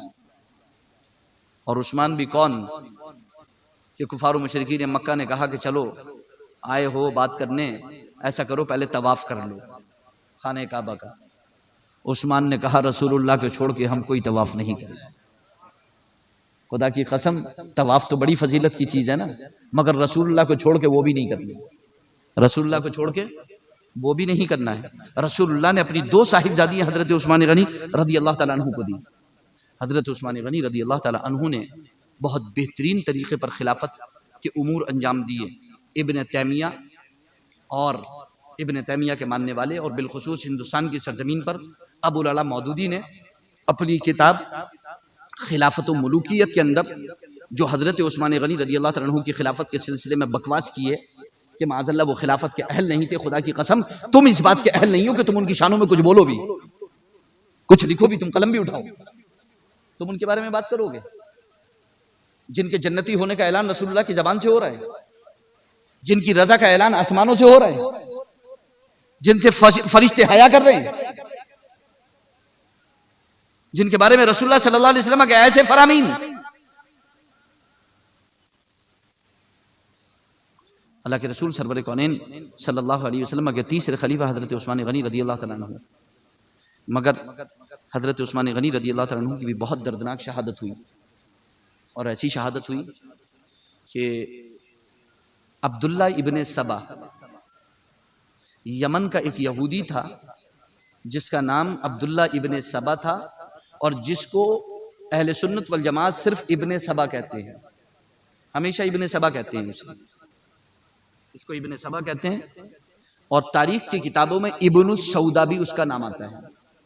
یہ ایک ایسا کریکٹر ہے کہ حضرت عثمان غنی کی شہادت، حضرت علی کی شہادت، امام حسن کی شہادت، امام حسین کی شہادت، حضرت علی حضرت عائشہ کے درمیان جو کچھ واقع ہوا، حضرت علی اور حضرت امیر معاویہ کے درمیان جو جنگ ہوئی، اس سب کی بنیاد ابن سبا ہے۔ اور یہ اہل سنت والجماعت کے بڑے بڑے محققین، بڑے بڑے امام اور بڑے بڑے مورخین نے اپنی کتابوں میں لکھا ہے، مگر جانتے ہو شیعہ اس کریکٹر کو ماننے کو تیار نہیں ہے۔ شیعہ کہتے ہیں کہ یہ ایک افسانوی کہانی ہے، یہ ایک بناوٹی کہانی ہے، یہ ایک من گھڑت ایک کریکٹر جو ہے انہوں نے نکال لیا ہے ابن سبا کو دوش دینے کے لیے۔ دراصل دوش تو عمر کا تھا، دوش تو عثمان کا تھا، دوش تو فلاں کا تھا، دوش تو فلاں کا تھا، ابن سبا کو تو انہوں نے گڑھ لیا ہے۔ نہیں، ابن سبا تحقیق کے ساتھ کہا جا سکتا ہے کہ ابن سبا یہودی، اس نے ہی منافق نے سب سے زیادہ مسلمانوں کے درمیان انتشار کیا، وہی مدینے میں آیا تھا، اور مدینے میں حضرت عثمان غنی کے خلاف اس نے ماحول بنانے کی کوشش کی، تب حضرت عثمان غنی نے اسے مدینے سے نکال دیا۔ وہ وہاں سے بصرہ چلا گیا، بصرہ میں اس کا پردہ فاش ہو گیا، وہ وہاں سے کوفہ چلا گیا، کوفہ سے اس کا پردہ فاش ہو گیا، وہ وہاں سے شام چلا گیا، ملک شام میں امیر معاویہ کے درمیان اس کا پردہ فاش ہو گیا، انہوں نے وہاں سے اسے شہر بدر کر دیا۔ تب اس نے آخری پناہ لی آ کر کے مصر کے اندر، اور مصر کے اندر اس نے جب پناہ لی تو مصر کے اندر پناہ لینے کے بعد اس نے یہ پھر کھیل کھیلا، کیونکہ وہ ظاہر سی بات ہے کہ اب کہیں رک تو سکتا نہیں تھا، ٹھہر نہیں سکتا تھا، اور کھل چکا تھا، جہاں بھی جاتا لتاڑا جاتا۔ اس نے مصر میں جا کر کے اپنے کو گوشہ گمنامی میں ڈال دیا، خاموش ہو گیا، پردے میں چلا گیا اور پیچھے چلا گیا اور چھپ گیا، اور جو مصر میں اس کے حمایتی تھے خاموشی کے ساتھ ان کو اکٹھا کیا، اور اکٹھا کرنے کے بعد اس نے ایک سلسلہ جاری کیا خطوں کا، خط و کتابت کا، خطوط کا سلسلہ جاری کیا۔ حضرت عثمان غنی کے خلاف خط لکھے مصر والوں کو، حضرت عثمان غنی کے خلاف خط لکھے ملک شام میں حضرت امیر معاویہ کے لیے کہ عثمان ایسے اور عثمانی ایسے، عثمان ایسے اور ان کے وزراء اور حکام ایسے، عمراء ایسے۔ مصر میں بھی خط پہنچائے، شام میں بھی خط پہنچائے، بصرہ میں بھی خط پہنچائے، کوفہ میں بھی خط پہنچائے، اور ان سب جگہ پر حضرت عثمان غنی کی طرف سے پہنچائے، اور حضرت عثمان غنی کے پاس ان سب کی طرف سے ان کے خلاف خط پہنچائے، کریش کر دیا۔ جھوٹے خط، بہت سارے خط پکڑے بھی گئے، آج بھی دنیا کی لائبریریوں میں اصل خطوط موجود ہیں، بہت سارے خط پکڑے گئے، اور وہ خط کتابوں میں بیانی چھپے ہوئے بھی ہیں، وہ خط موجود ہیں، بہت سارے خطوط پکڑے گئے۔ یہی خط و کتابت جو ہو رہی تھی، اس کی وجہ سے سب سے پہلے جو ایکشن ہوا وہ مصر کی سرزمین سے ہوا حضرت، اور اس نے کہاں پر یہ کام کیا؟ ان لوگوں کو وہ خط پہنچائے، ان عوام کے درمیان اس نے خط پہنچائے جو نیا نیا اسلام لے کر کے آئے تھے، اور جو صحابہ کے اور اہل بیت کے اس مرتبے سے ابھی تک اتنا زیادہ واقف نہیں تھے، ان کی نیت، ان کی اخلاص وغیرہ وغیرہ، ان کی شایان نشان، ان کی صفات عالیہ سے اتنے زیادہ پریچت نہیں تھے، اتنے زیادہ انہیں معلومات نہیں تھی، جو نئے نئے اسلام لائے تھے۔ ان لوگوں کے اندر اس نے سب کے خلاف، حضرت عثمان غنی کے خلاف، حضرت امیر معاویہ کے خلاف، حضرت امیر معاویہ کے خلاف حضرت عثمان غنی کی طرف سے، حضرت عثمان غنی کی طرف خلاف حضرت امیر معاویہ کی طرف سے، اس طرح کے حضرت عمرو بن عاص مصر میں تھے، وہاں سے ان کے خلاف فلا فلا فلا فلا، جو بھی جہاں جہاں بھی تھا، سب کے خلاف ایک دوسرے کی طرف سے اس نے خط و کتابت شروع کر دی۔ نتیجہ یہ ہوا کہ چرچائیں ہونے لگی، اور یہ ہونے لگا کہ عثمان غنی جو ہیں وہ خلافت جو ہے وہ اپنے درمیان میں منصب اپنے، کیا اس نے سازش رچی کہ عثمان اپنے لوگوں کو منصب بانٹ رہے ہیں، اپنے لوگوں کو عہدے بانٹ رہے ہیں، اپنے لوگوں کو مال بانٹ رہے ہیں، اپنے لوگوں کو جائیداد بانٹ رہے ہیں، اپنے لوگوں کو جو ہے وہ بڑے بڑے عہدوں پہ رکھ رہے ہیں، اور اپنے ہی درمیان سب کچھ تقسیم کر رہے ہیں۔ تم تو خامہ خامے پڑے ہوئے ہو بیکار میں، تمہیں تو کچھ ہاتھ ہی نہیں آ رہا ہے۔ عثمان نے تو سب بانٹ لیا اپنے خاندان میں، رشتہ داروں میں۔ خدا کی قسم، عثمان غنی کی بات کرتا ہے وہ منافق، وہ یہودی۔ عثمان غنی کے پاس اتنی دولت تھی کہ سب کو خرید سکتے تھے، وہ بانٹ رہے تھے تو پریشانی کیا تھی؟ میں کہہ رہا ہوں اگر بانٹ رہے تھے تو پہلے یہ تو دیکھتا کہ وہ کیا کر رہے تھے، پہلے تو ان پر سب الزام ہے یہ۔ اس کے نتیجے میں کیا ہوا کہ مصر سے ایک قافلہ، ایک وفد امیر المؤمنین سیدنا عثمان غنی رضی اللہ تعالیٰ عنہ کے پاس پہنچ گیا، شکایت لے کر کے مصر میں جو ان کے حکمراں تھے، عمراء تھے، ان کے خلاف۔ مصر میں انہوں نے باتیں ڈال دی تھی کہ دیکھو یہ حضرت عثمان کے وہ ہیں، امیر ہیں، انہوں نے ان کو یہاں پر مقرر کیا ہے، اور یہ ایسا ایسا کر رہے ہیں، عثمان کو کوئی فکر نہیں ہے، عثمان ان سے کچھ پوچھتے نہیں، ان کے جو دل میں آتا ہے حلال حرام سب کرتے رہتے ہیں، وغیرہ وغیرہ وغیرہ وغیرہ، اپنی منمانی کرتے رہتے ہیں، ظلم ہو رہ جاتی ہے، اور یہ کچھ بھی ہو رہی ہے، کچھ بھی جو ہے پرواہ نہیں کرتے، اور جو ہے وہ عثمان کو کوئی فکر ہی نہیں ہے۔ ایک وفد جو ہے جس میں امیر المؤمنین سیدنا ابو بکر صدیق اکبر رضی اللہ تعالیٰ عنہ کے بیٹے بھی تھے، صاحبزادے بھی، وہ آیا حضرت عثمان غنی رضی اللہ تعالیٰ عنہ کے پاس شکایت لے کر کے۔ حضرت عثمان غنی رضی اللہ تعالیٰ عنہ نے ان کی شکایت سنی اور اس کا بہت بہترین حل اور جواب ارشاد فرمایا۔ وہ وفد مطمئن ہو کر کے مصر واپس چلا گیا۔ وہ وفد مصر جا ہی رہا تھا کہ راستے میں اس وفد کو ایک خط ملتا ہے، ایک خط بھیجا گیا، اور وہ خط جان بوجھ کر کے پکڑوایا گیا۔ وہ خط جان بوجھ کر کے اس طریقے سے بھیجا گیا کہ وہ خط وہ وفد وہ خود پکڑ لے. وہ جو ڈیلیگیشن آیا تھا, وہ جو وفد آیا تھا, وہ اس خط کو پکڑ لے. وہ پکڑ لیا انہوں نے. اس خط میں لکھا ہوا تھا کہ یہ جو ڈیلیگیشن آیا تھا, مصر کے والی کے نام لکھا ہوا تھا کہ یہ جو ڈیلیگیشن میرے پاس آیا تھا تمہاری شکایت لے کر کے, میں نے ان کو مطمئن کر کے مصر بھیج دیا ہے. جب یہ مصر پہنچ جائیں اور وہاں تم ان کو پالو تو ان سب کو قتل کر دینا. خدا کی قسم وہ خط عثمان غنی نے نہیں لکھا تھا, وہ ابن سبا نے لکھا تھا. وہ یہودی چالیں تھیں, انہوں نے لکھا تھا. بالکل تاریخ میں بالکل بہت مضبوط حوالوں کے ساتھ تاریخ میں موجود ہے, کوئی انکار نہیں کر سکتا. وہ اس نے لکھا تھا. یہ ڈیلیگیشن جو تھا, یہ جو وفد تھا, یہ غصے میں آ گیا, واپس آیا حضرت عثمان غنی کے پاس اور آ کر کے اس نے کہا کہ ایسے ایسے آپ نے جو ہے وہ ہمارے خلاف ایسا خط لکھا ہے اور ایسے آپ نے ہمارے لیے. حضرت عثمان غنی نے فرمایا خدا کی قسم میں نے تو کوئی خط ہی نہیں لکھا, میرا تو کوئی خط جاری نہیں ہوا, میں نے تو تم ہی لوگوں کو واپس بھیجا ہے, بس کچھ نہیں ہے باقی. خیر وہ مطمئن ہو گئے, ساری چیزیں ہو گئی. لیکن جب انہوں نے دیکھا کہ یہ ناکام ہو رہے ہیں تو پھر انہوں نے اپنی چالیں بننا شروع کری اور پھر انہوں نے پورے ہتھ کنڈے اپنانا شروع کرے اور پھر انہوں نے ہلکے ہلکے کر کے پھر مصر میں اور لوگوں کو ورغلایا, بھڑکایا وغیرہ وغیرہ وغیرہ وغیرہ, یہاں تک انہوں نے آمادہ کر دیا کہ لوگوں کے ذہن میں زہر بھر کے ایک بلوائیوں کا ایک پورا جتھا تیار کر لیا. اور وہ پورا جتھا تیار کر کے انہوں نے مصر سے کہاں روانہ کر دیا؟ مدینہ شریف روانہ کر دیا. اور مدینہ شریف یہ وقت پہنچ گیا. اللہ کے رسول کی تمام بیویاں ازواج مطہرات, حضرت عائشہ بھی, سب حج کے لیے گئے ہوئے تھے, سب حج کے لیے مکے گئے ہوئے تھے. ان کو معلوم تھا کہ مدینہ خالی ہے, ان کو معلوم تھا کہ مدینہ خالی ہے. انہوں نے پوری پلاننگ کر لی, حضرت عثمان غنی کی قتل کی سازش کر لی پوری. یہ پہنچ گئے, انہوں نے محاصرہ کر لیا. حالانکہ یہ اور پہلے زمانے میں پہنچے تھے, حج کے زمانے سے بہت پہلے پہنچے تھے. انہوں نے محاصرہ کر لیا تھا اور محاصرہ کرتے کرتے کرتے کرتے وہ حج کا ٹائم آ گیا اور محاصرہ انہوں نے بہت زیادہ تنگ کر دیا. انہوں نے وہاں محاصرہ کر لیا اور حضرت عثمان غنی کے گھر کا گھیراؤ کر لیا. تو حضرت عثمان غنی رضی اللہ تعالیٰ عنہ کی ان سے بات ہوئی. حضرت عثمان غنی نے خطبہ دیا, ان کو سمجھانے کی کوشش کری, ان کو بتانے کی کوشش کری, سب کچھ سمجھایا, مگر یہ بلوائی کسی صورت میں تیار نہیں ہوئے اور انہوں نے کوئی بات حضرت عثمان غنی کی مان کر کے نہیں دی. غرض یہ کہ محاصرہ تنگ ہونے لگا. صحابہ کرام رضوان اللہ تعالی مجمعین میں حضرت علی بھی وہیں پر موجود تھے مدینے کے اندر.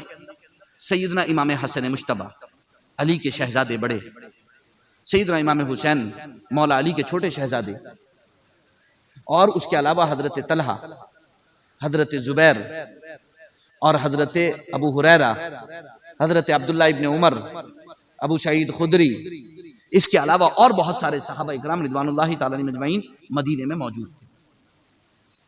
جب انہوں نے یہ دیکھا کہ یہ خواہ خواہ کی باتیں کر رہے ہیں اور جھوٹے الزام لگا رہے ہیں تو انہوں نے حضرت عثمان غنی رضی اللہ تعالیٰ عنہ سے بات چیت کی کہ امیر المومنین, یہ لوگ جھوٹ بول رہے ہیں, بلوا کرنے کو تیار ہیں اور یہ ان کی ذہنیت اچھی نہیں ہے, ان کے ارادے اچھے نہیں ہیں اور یہ آپ کے خلاف بہت زیادہ پروپیگنڈا کر رہے ہیں, آپ اجازت دیں تو ہم ان کو مدینے سے باہر نکال دیں گے. حضرت عثمان غنی رضی اللہ تعالیٰ عنہ نے ارشاد فرمایا کہ میں نہیں چاہتا کہ کسی مسلمان کا خون بہے, اور وہ پہلا خلیفہ میں ہی ہوں کہ جس سے خون مسلمان کا بہے. میں پہلا خلیفہ نہیں ہونا چاہتا جو مسلمانوں کا خون بہائے. یہ الفاظ سے حضرت عثمان غنی رضی اللہ عنہ کے, میں اپنے ذمے میں یہ نہیں لے سکتا کہ میں مسلمانوں کا خون بہاؤں جب تک کہ بالکل سورج سے زیادہ روشن نہ ہو جائے کسی کا جرم. میں صرف شکوک و شبہات کی بنیاد پر یا صرف ان کے اس مطالبے کی بنیاد پر میں ایسی اجازت نہیں دے سکتا. انہوں نے محاصرہ تنگ کیا, انہوں نے محاصرہ تنگ کیا, انہوں نے محاصرہ تنگ کیا, اتنا محاصرہ تنگ کیا کہ اور بلوائی بڑھ گئے, اور بلوائی بڑھ گئے, اور بڑھ گئے. 2 گھر تھے امیر المؤمنین عثمان غنی کے, ایک دار کبرا, ایک دار صغرا. دار کبرا کو قصر بھی کہا جاتا ہے, محل, بہت بڑا گھر تھا, یعنی اس میں 2-2.5 ہزار لوگ آ سکتے تھے, اتنا بڑا گھر تھا وہ, کافی بڑا گھر تھا وہ. اس میں آپ تشریف فرما تھے, آپ نماز بھی پڑھاتے رہے, آتے رہے, جاتے رہے, نماز پڑھاتے رہے وغیرہ وغیرہ. ایک روایت میں یہ بھی آتا ہے کہ عید کی نماز حضرت مولا علی نے پڑھائی تھی, عید الاضحیٰ کی نماز. اور یہ بھی روایتوں میں کہ حضرت امیر المؤمنین عمر فاروق اعظم نماز پڑھاتے تھے. اور یہ بھی روایت میں کہ جب محاصرہ بہت تنگ ہو گیا تو بلوائیوں میں سے کوئی امامت کرتا تھا. غرض یہ کہ حضرت عثمان غنی آتے جاتے رہتے تھے, نماز ان کو سمجھاتے رہتے تھے, نماز پڑھتے تھے, خطبہ دیتے تھے, اندر تشریف لے جاتے تھے. نتیجہ یہ ہوا کہ انہوں نے محاصرہ اتنا تنگ کیا کہ پھر حضرت عثمان غنی کا گھر سے نکلنا مشکل ہو گیا. تب صحابہ نے جا کر کے ملاقات کی, سب نے ملاقات کی اور جا کر کے گزارش کی کہ اے عثمان غنی, اے امیر المؤمنین, ایک بار اجازت دے دیجئے, خدا کی قسم ان کو سب کو مدینے سے گھسیٹ کے رکھ دیں گے, انہیں چھوڑیں گے نہیں, سب کو مدینے سے گھسیٹ دیں گے. مگر امیر المؤمنین عثمان غنی رضی اللہ تعالیٰ عنہ نے اجازت نہیں دی. فرمایا کہ نہیں, میں خون بہانا پسند نہیں کرتا, میں شہر رسول میں خون بہانا پسند نہیں کرتا, میں رسول اللہ کا خلیفہ ہو کر کے مومنین مسلمانوں کا خون بہانا پسند نہیں کرتا. اجازت نہیں دی.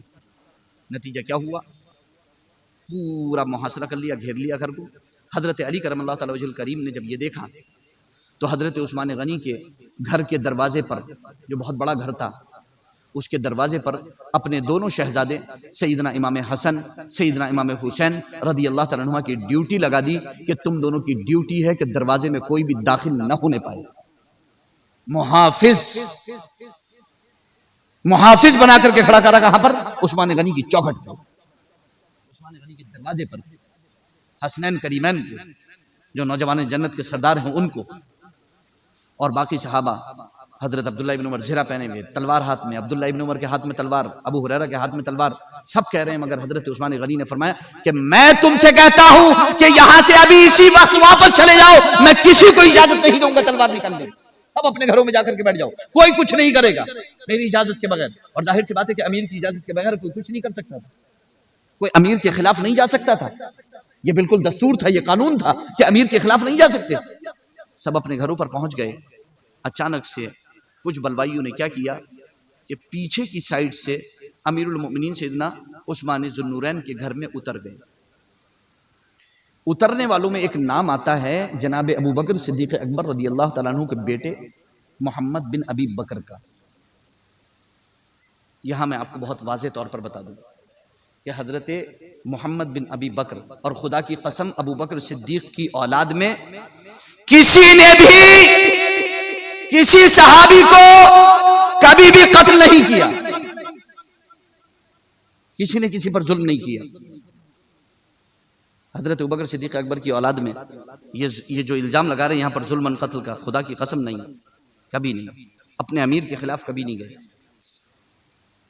ہاں وہ ملاقات کرنے ضرور آئے تھے, ملاقات کر کے وہ نکل گئے تھے, اتنی وجہ سے ان کا نام یہاں پر شامل کر دیا گیا. وہ حضرت عثمان غنی کے قتل میں شریک نہیں تھے. یہ خود حضرت عثمان غنی کی اہلیہ بیوی کی گواہی ہے کہ محمد بن ابی بکر شریک نہیں تھے قتل میں. کیونکہ جب مولا علی کرم اللہ تعالی وجہ الکریم نے پوچھا کہ آپ بتائیے کہ کس نے شہید کیا, تو انہوں نے کہا میں قاتل کو نہیں پہچانتی. کہا کہ محمد بن ابی بکر بھی تو آئے تھے. محمد بن ابی بکر کو بلایا, انہوں نے کہا کہ میں نے نہیں کیا. مولا علی نے پوچھا حضرت عثمان غنی کی اہلیہ سے, آپ بتائیے کہ محمد بن ابی بکر شریک تھے کہ نہیں. انہوں نے فرمایا کہ نہیں, یہ ہرگز شریک نہیں. ان کی گواہی ہے کہ وہ ہرگز شریک نہیں تھے. تو خدا کی قسم ان کے ہاتھ نہیں سنے. کسی صحابی کا ہاتھ خون عثمان میں نہیں تھا, کوئی شریک نہیں تھا. حتیٰ کہ مولا علی پر یہ الزام لگا دیا گیا کہ مولا علی نے جان بوجھ کے شہید کروایا عثمان غنی کو. وہ چاہتے تھے بچاؤ کر سکتے تھے, بہت بڑا لشکر تیار کر سکتے تھے. علی چاہتے تھے کہ مجھے خلافت مل جائے اس لیے خاموش رہے. خدا کی قسم زمین اور آسمان پھٹ جائے گا ایسا جھوٹ مت بولو. حضرت مولا علی کرم اللہ تعالی وجہ الکریم نے تو اپنے شہزادوں کی ڈیوٹی لگائی تھی. حتیٰ کہ جب پتہ چلا کہ عثمان غنی کو اندر شہید کر دیا, پیچھے سے اترے, جا کر کے حضرت عثمان غنی کو دیکھا تو وہ تلاوت کر رہے تھے قرآن کی. تو حضرت عثمان غنی کا جب وار کیا, گلا گھونٹنا چاہا, گلا گھوٹا تو عثمان غنی نے روکا نہیں, گلا گھوٹنے دیا, قرآن کی تلاوت کرتے رہے. پھر اس کے بعد حضرت عثمان غنی کا ہاتھ شہید کیا. وہ ہاتھ کٹ کر کے قرآن کریم پر گرا, جو تلاوت کر رہے تھے خون قرآن کریم پر گرا. اس کے بعد حضرت عثمان غنی کو شہید کیا. تو جس آیت کریمہ پر وہ خون کے قطرے گرے تھے وہ آیت کریمہ تھی فَسَيَكْفِيكَهُمُ اللَّهُ وَهُوَ السَّمِيعُ الْعَلِيمُ. اللہ انہیں کافی ہوگا. اللہ جس جگہ خون عثمان گرا تھا وہ آیت کریمہ تھی فَسَيَكْفِيكَهُمُ اللَّهُ, اللہ انہیں کافی ہوگا. وہ سننے جاننے والا ہے, وہ سب دیکھ رہا ہے, اللہ ان کو کافی ہے, کوئی بچے گا نہیں, اللہ ان کو کافی ہے. جب حضرت مولا علی کو پتا چلا تو خدا کی قسم ذہن پکڑ کے، دماغ پکڑ کے، سر پکڑ کے بیٹھ گئے، بھاگتے ہوئے دوڑتے ہوئے گئے، اور روایت میں آتا ہے کہ سیدھے پہنچے دروازے پر، امام حسن امام حسین سے کہا تمہاری ڈیوٹی تھی، کیا ہوا؟ امام حسن نے کہا کہ نہیں پتا، پیچھے سے شاید میرے خیال سے کہیں سے چڑھ گئے۔ تو حضرت علی اتنے غصے میں تھے کہ ایک تماچا بھی حضرت امام حسن کے جڑ دیا۔ کیسے ہوا یہ؟ تمہارے رہتے ہوئے کیسے ہو گیا؟ انہوں نے فرمایا ہم تو آگے تھے، ہمیں نہیں خبر کہ کیسے ہوا، ہم تو یہاں حفاظت کے لیے کھڑے تھے۔ حضرت امام حسین کو بھی غصہ کیا، غصے میں تھے، ان کا کوئی جرم نہیں تھا، وہ تو حفاظت کے لیے کھڑے ہی تھے کب سے۔ خدا کی قسم وہ اپنی جانیں قربان کر دیتے، وہ اپنی جانیں نچھاور کر دیتے عثمان پہ۔ اہل بیت اطہار سب اپنی جانیں قربان کرنے کے لیے عثمان غنی کے لیے تیار کھڑے تھے۔ عثمان غنی نے اجازت ہی کب دی؟ اگر عثمان غنی اجازت دیتے تو اہل بیت اطہار اپنے آپ کو نچھاور کر دیتے عثمان غنی رضی اللہ تعالیٰ عنہ، اور خدا کی قسم وہ میدان میں اتر آتے تو بچتا کوئی نہیں، سارے بلوائی تحت ہو جاتے۔ غرض یہ کہ حضرت عثمان غنی رضی اللہ تعالیٰ عنہ کی شہادت ہو گئی۔ شہادت کے دوسرے دن امیر المؤمنین سیدنا علی کرم اللہ تعالیٰ وجہ الکریم کو خلیفہ منتخب کر لیا گیا۔ جب امیر المؤمنین سیدنا علی کرم اللہ تعالیٰ وجہ الکریم کو خلیفہ منتخب کیا گیا تو اللہم صلی وسلم علی سیدنا و مولانا محمد معد الجود والکرم و آلہ و صحبہ وبارک وسلم، صلاۃ و سلام علیک یا رسول اللہ، صلاۃ و سلام علیک یا حبیب اللہ، آمین ثم آمین، استغفر اللہ ربی من کل ذنب و اتوب الیہ، وآخر دعوانا الحمد للہ رب العالمین۔ السلام علیکم ورحمۃ اللہ وبرکاتہ۔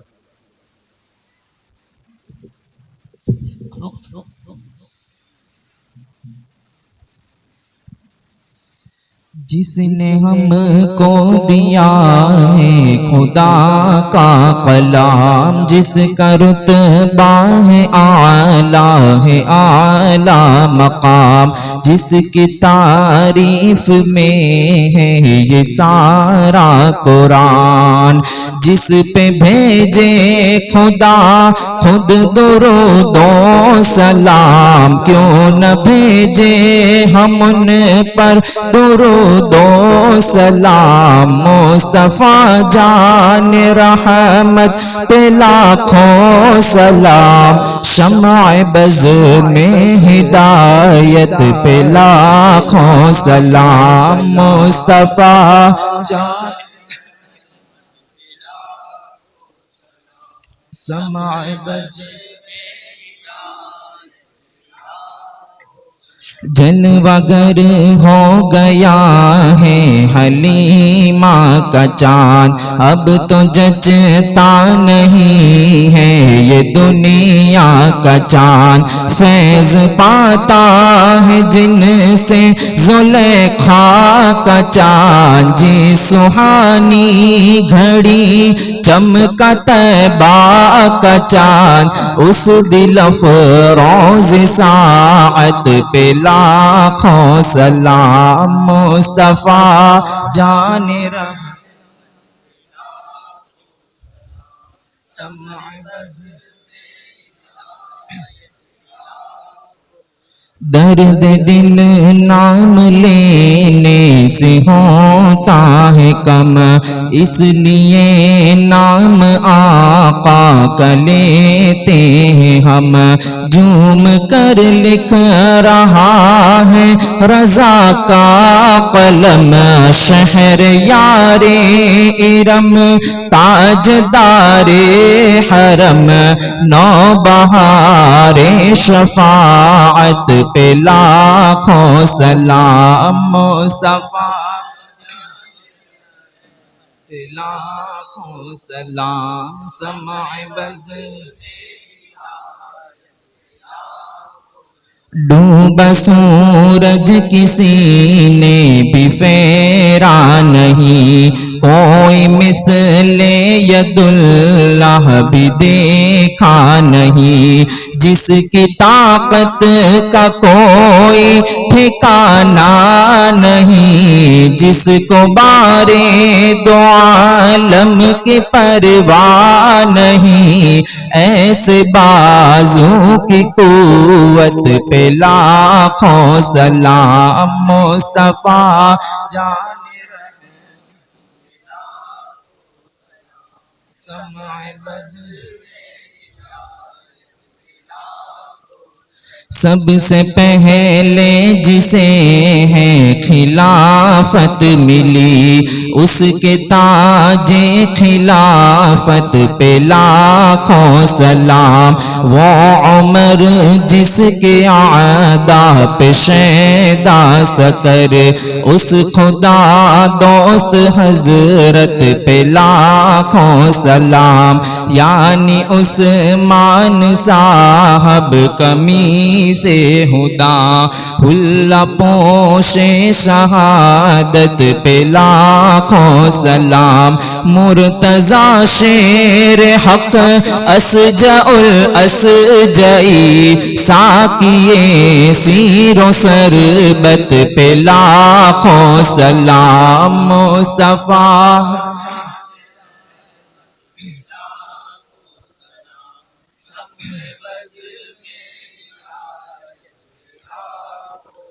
سیدہ طیبہ طاہرہ عابدہ، جان احمد کی راحت پہ لاکھوں سلام۔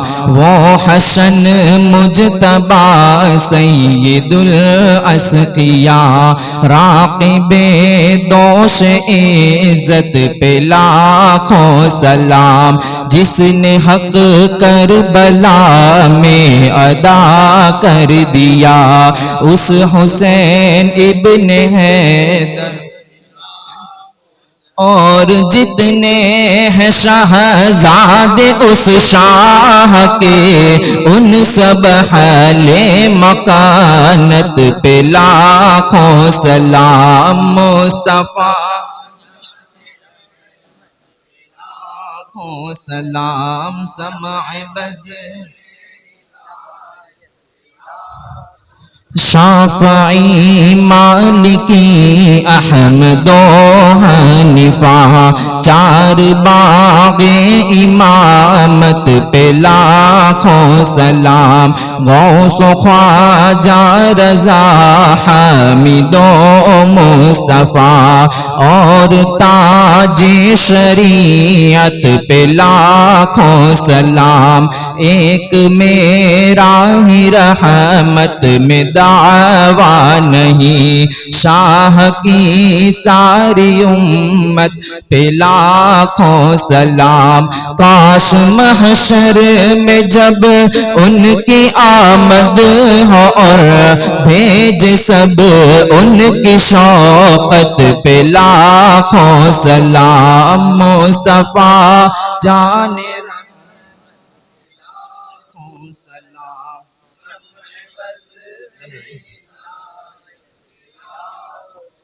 حق دی مہرام امام تو کاون کا، جات اکرم امام تو کاون کا، قطب عالم امام تو کاون کا، غوث اعظم امام تو کاون کا، جلوائے شان قدرت پہ لاکھوں سلام۔ مصطفیٰ جان رحمت پہ لاکھوں سلام۔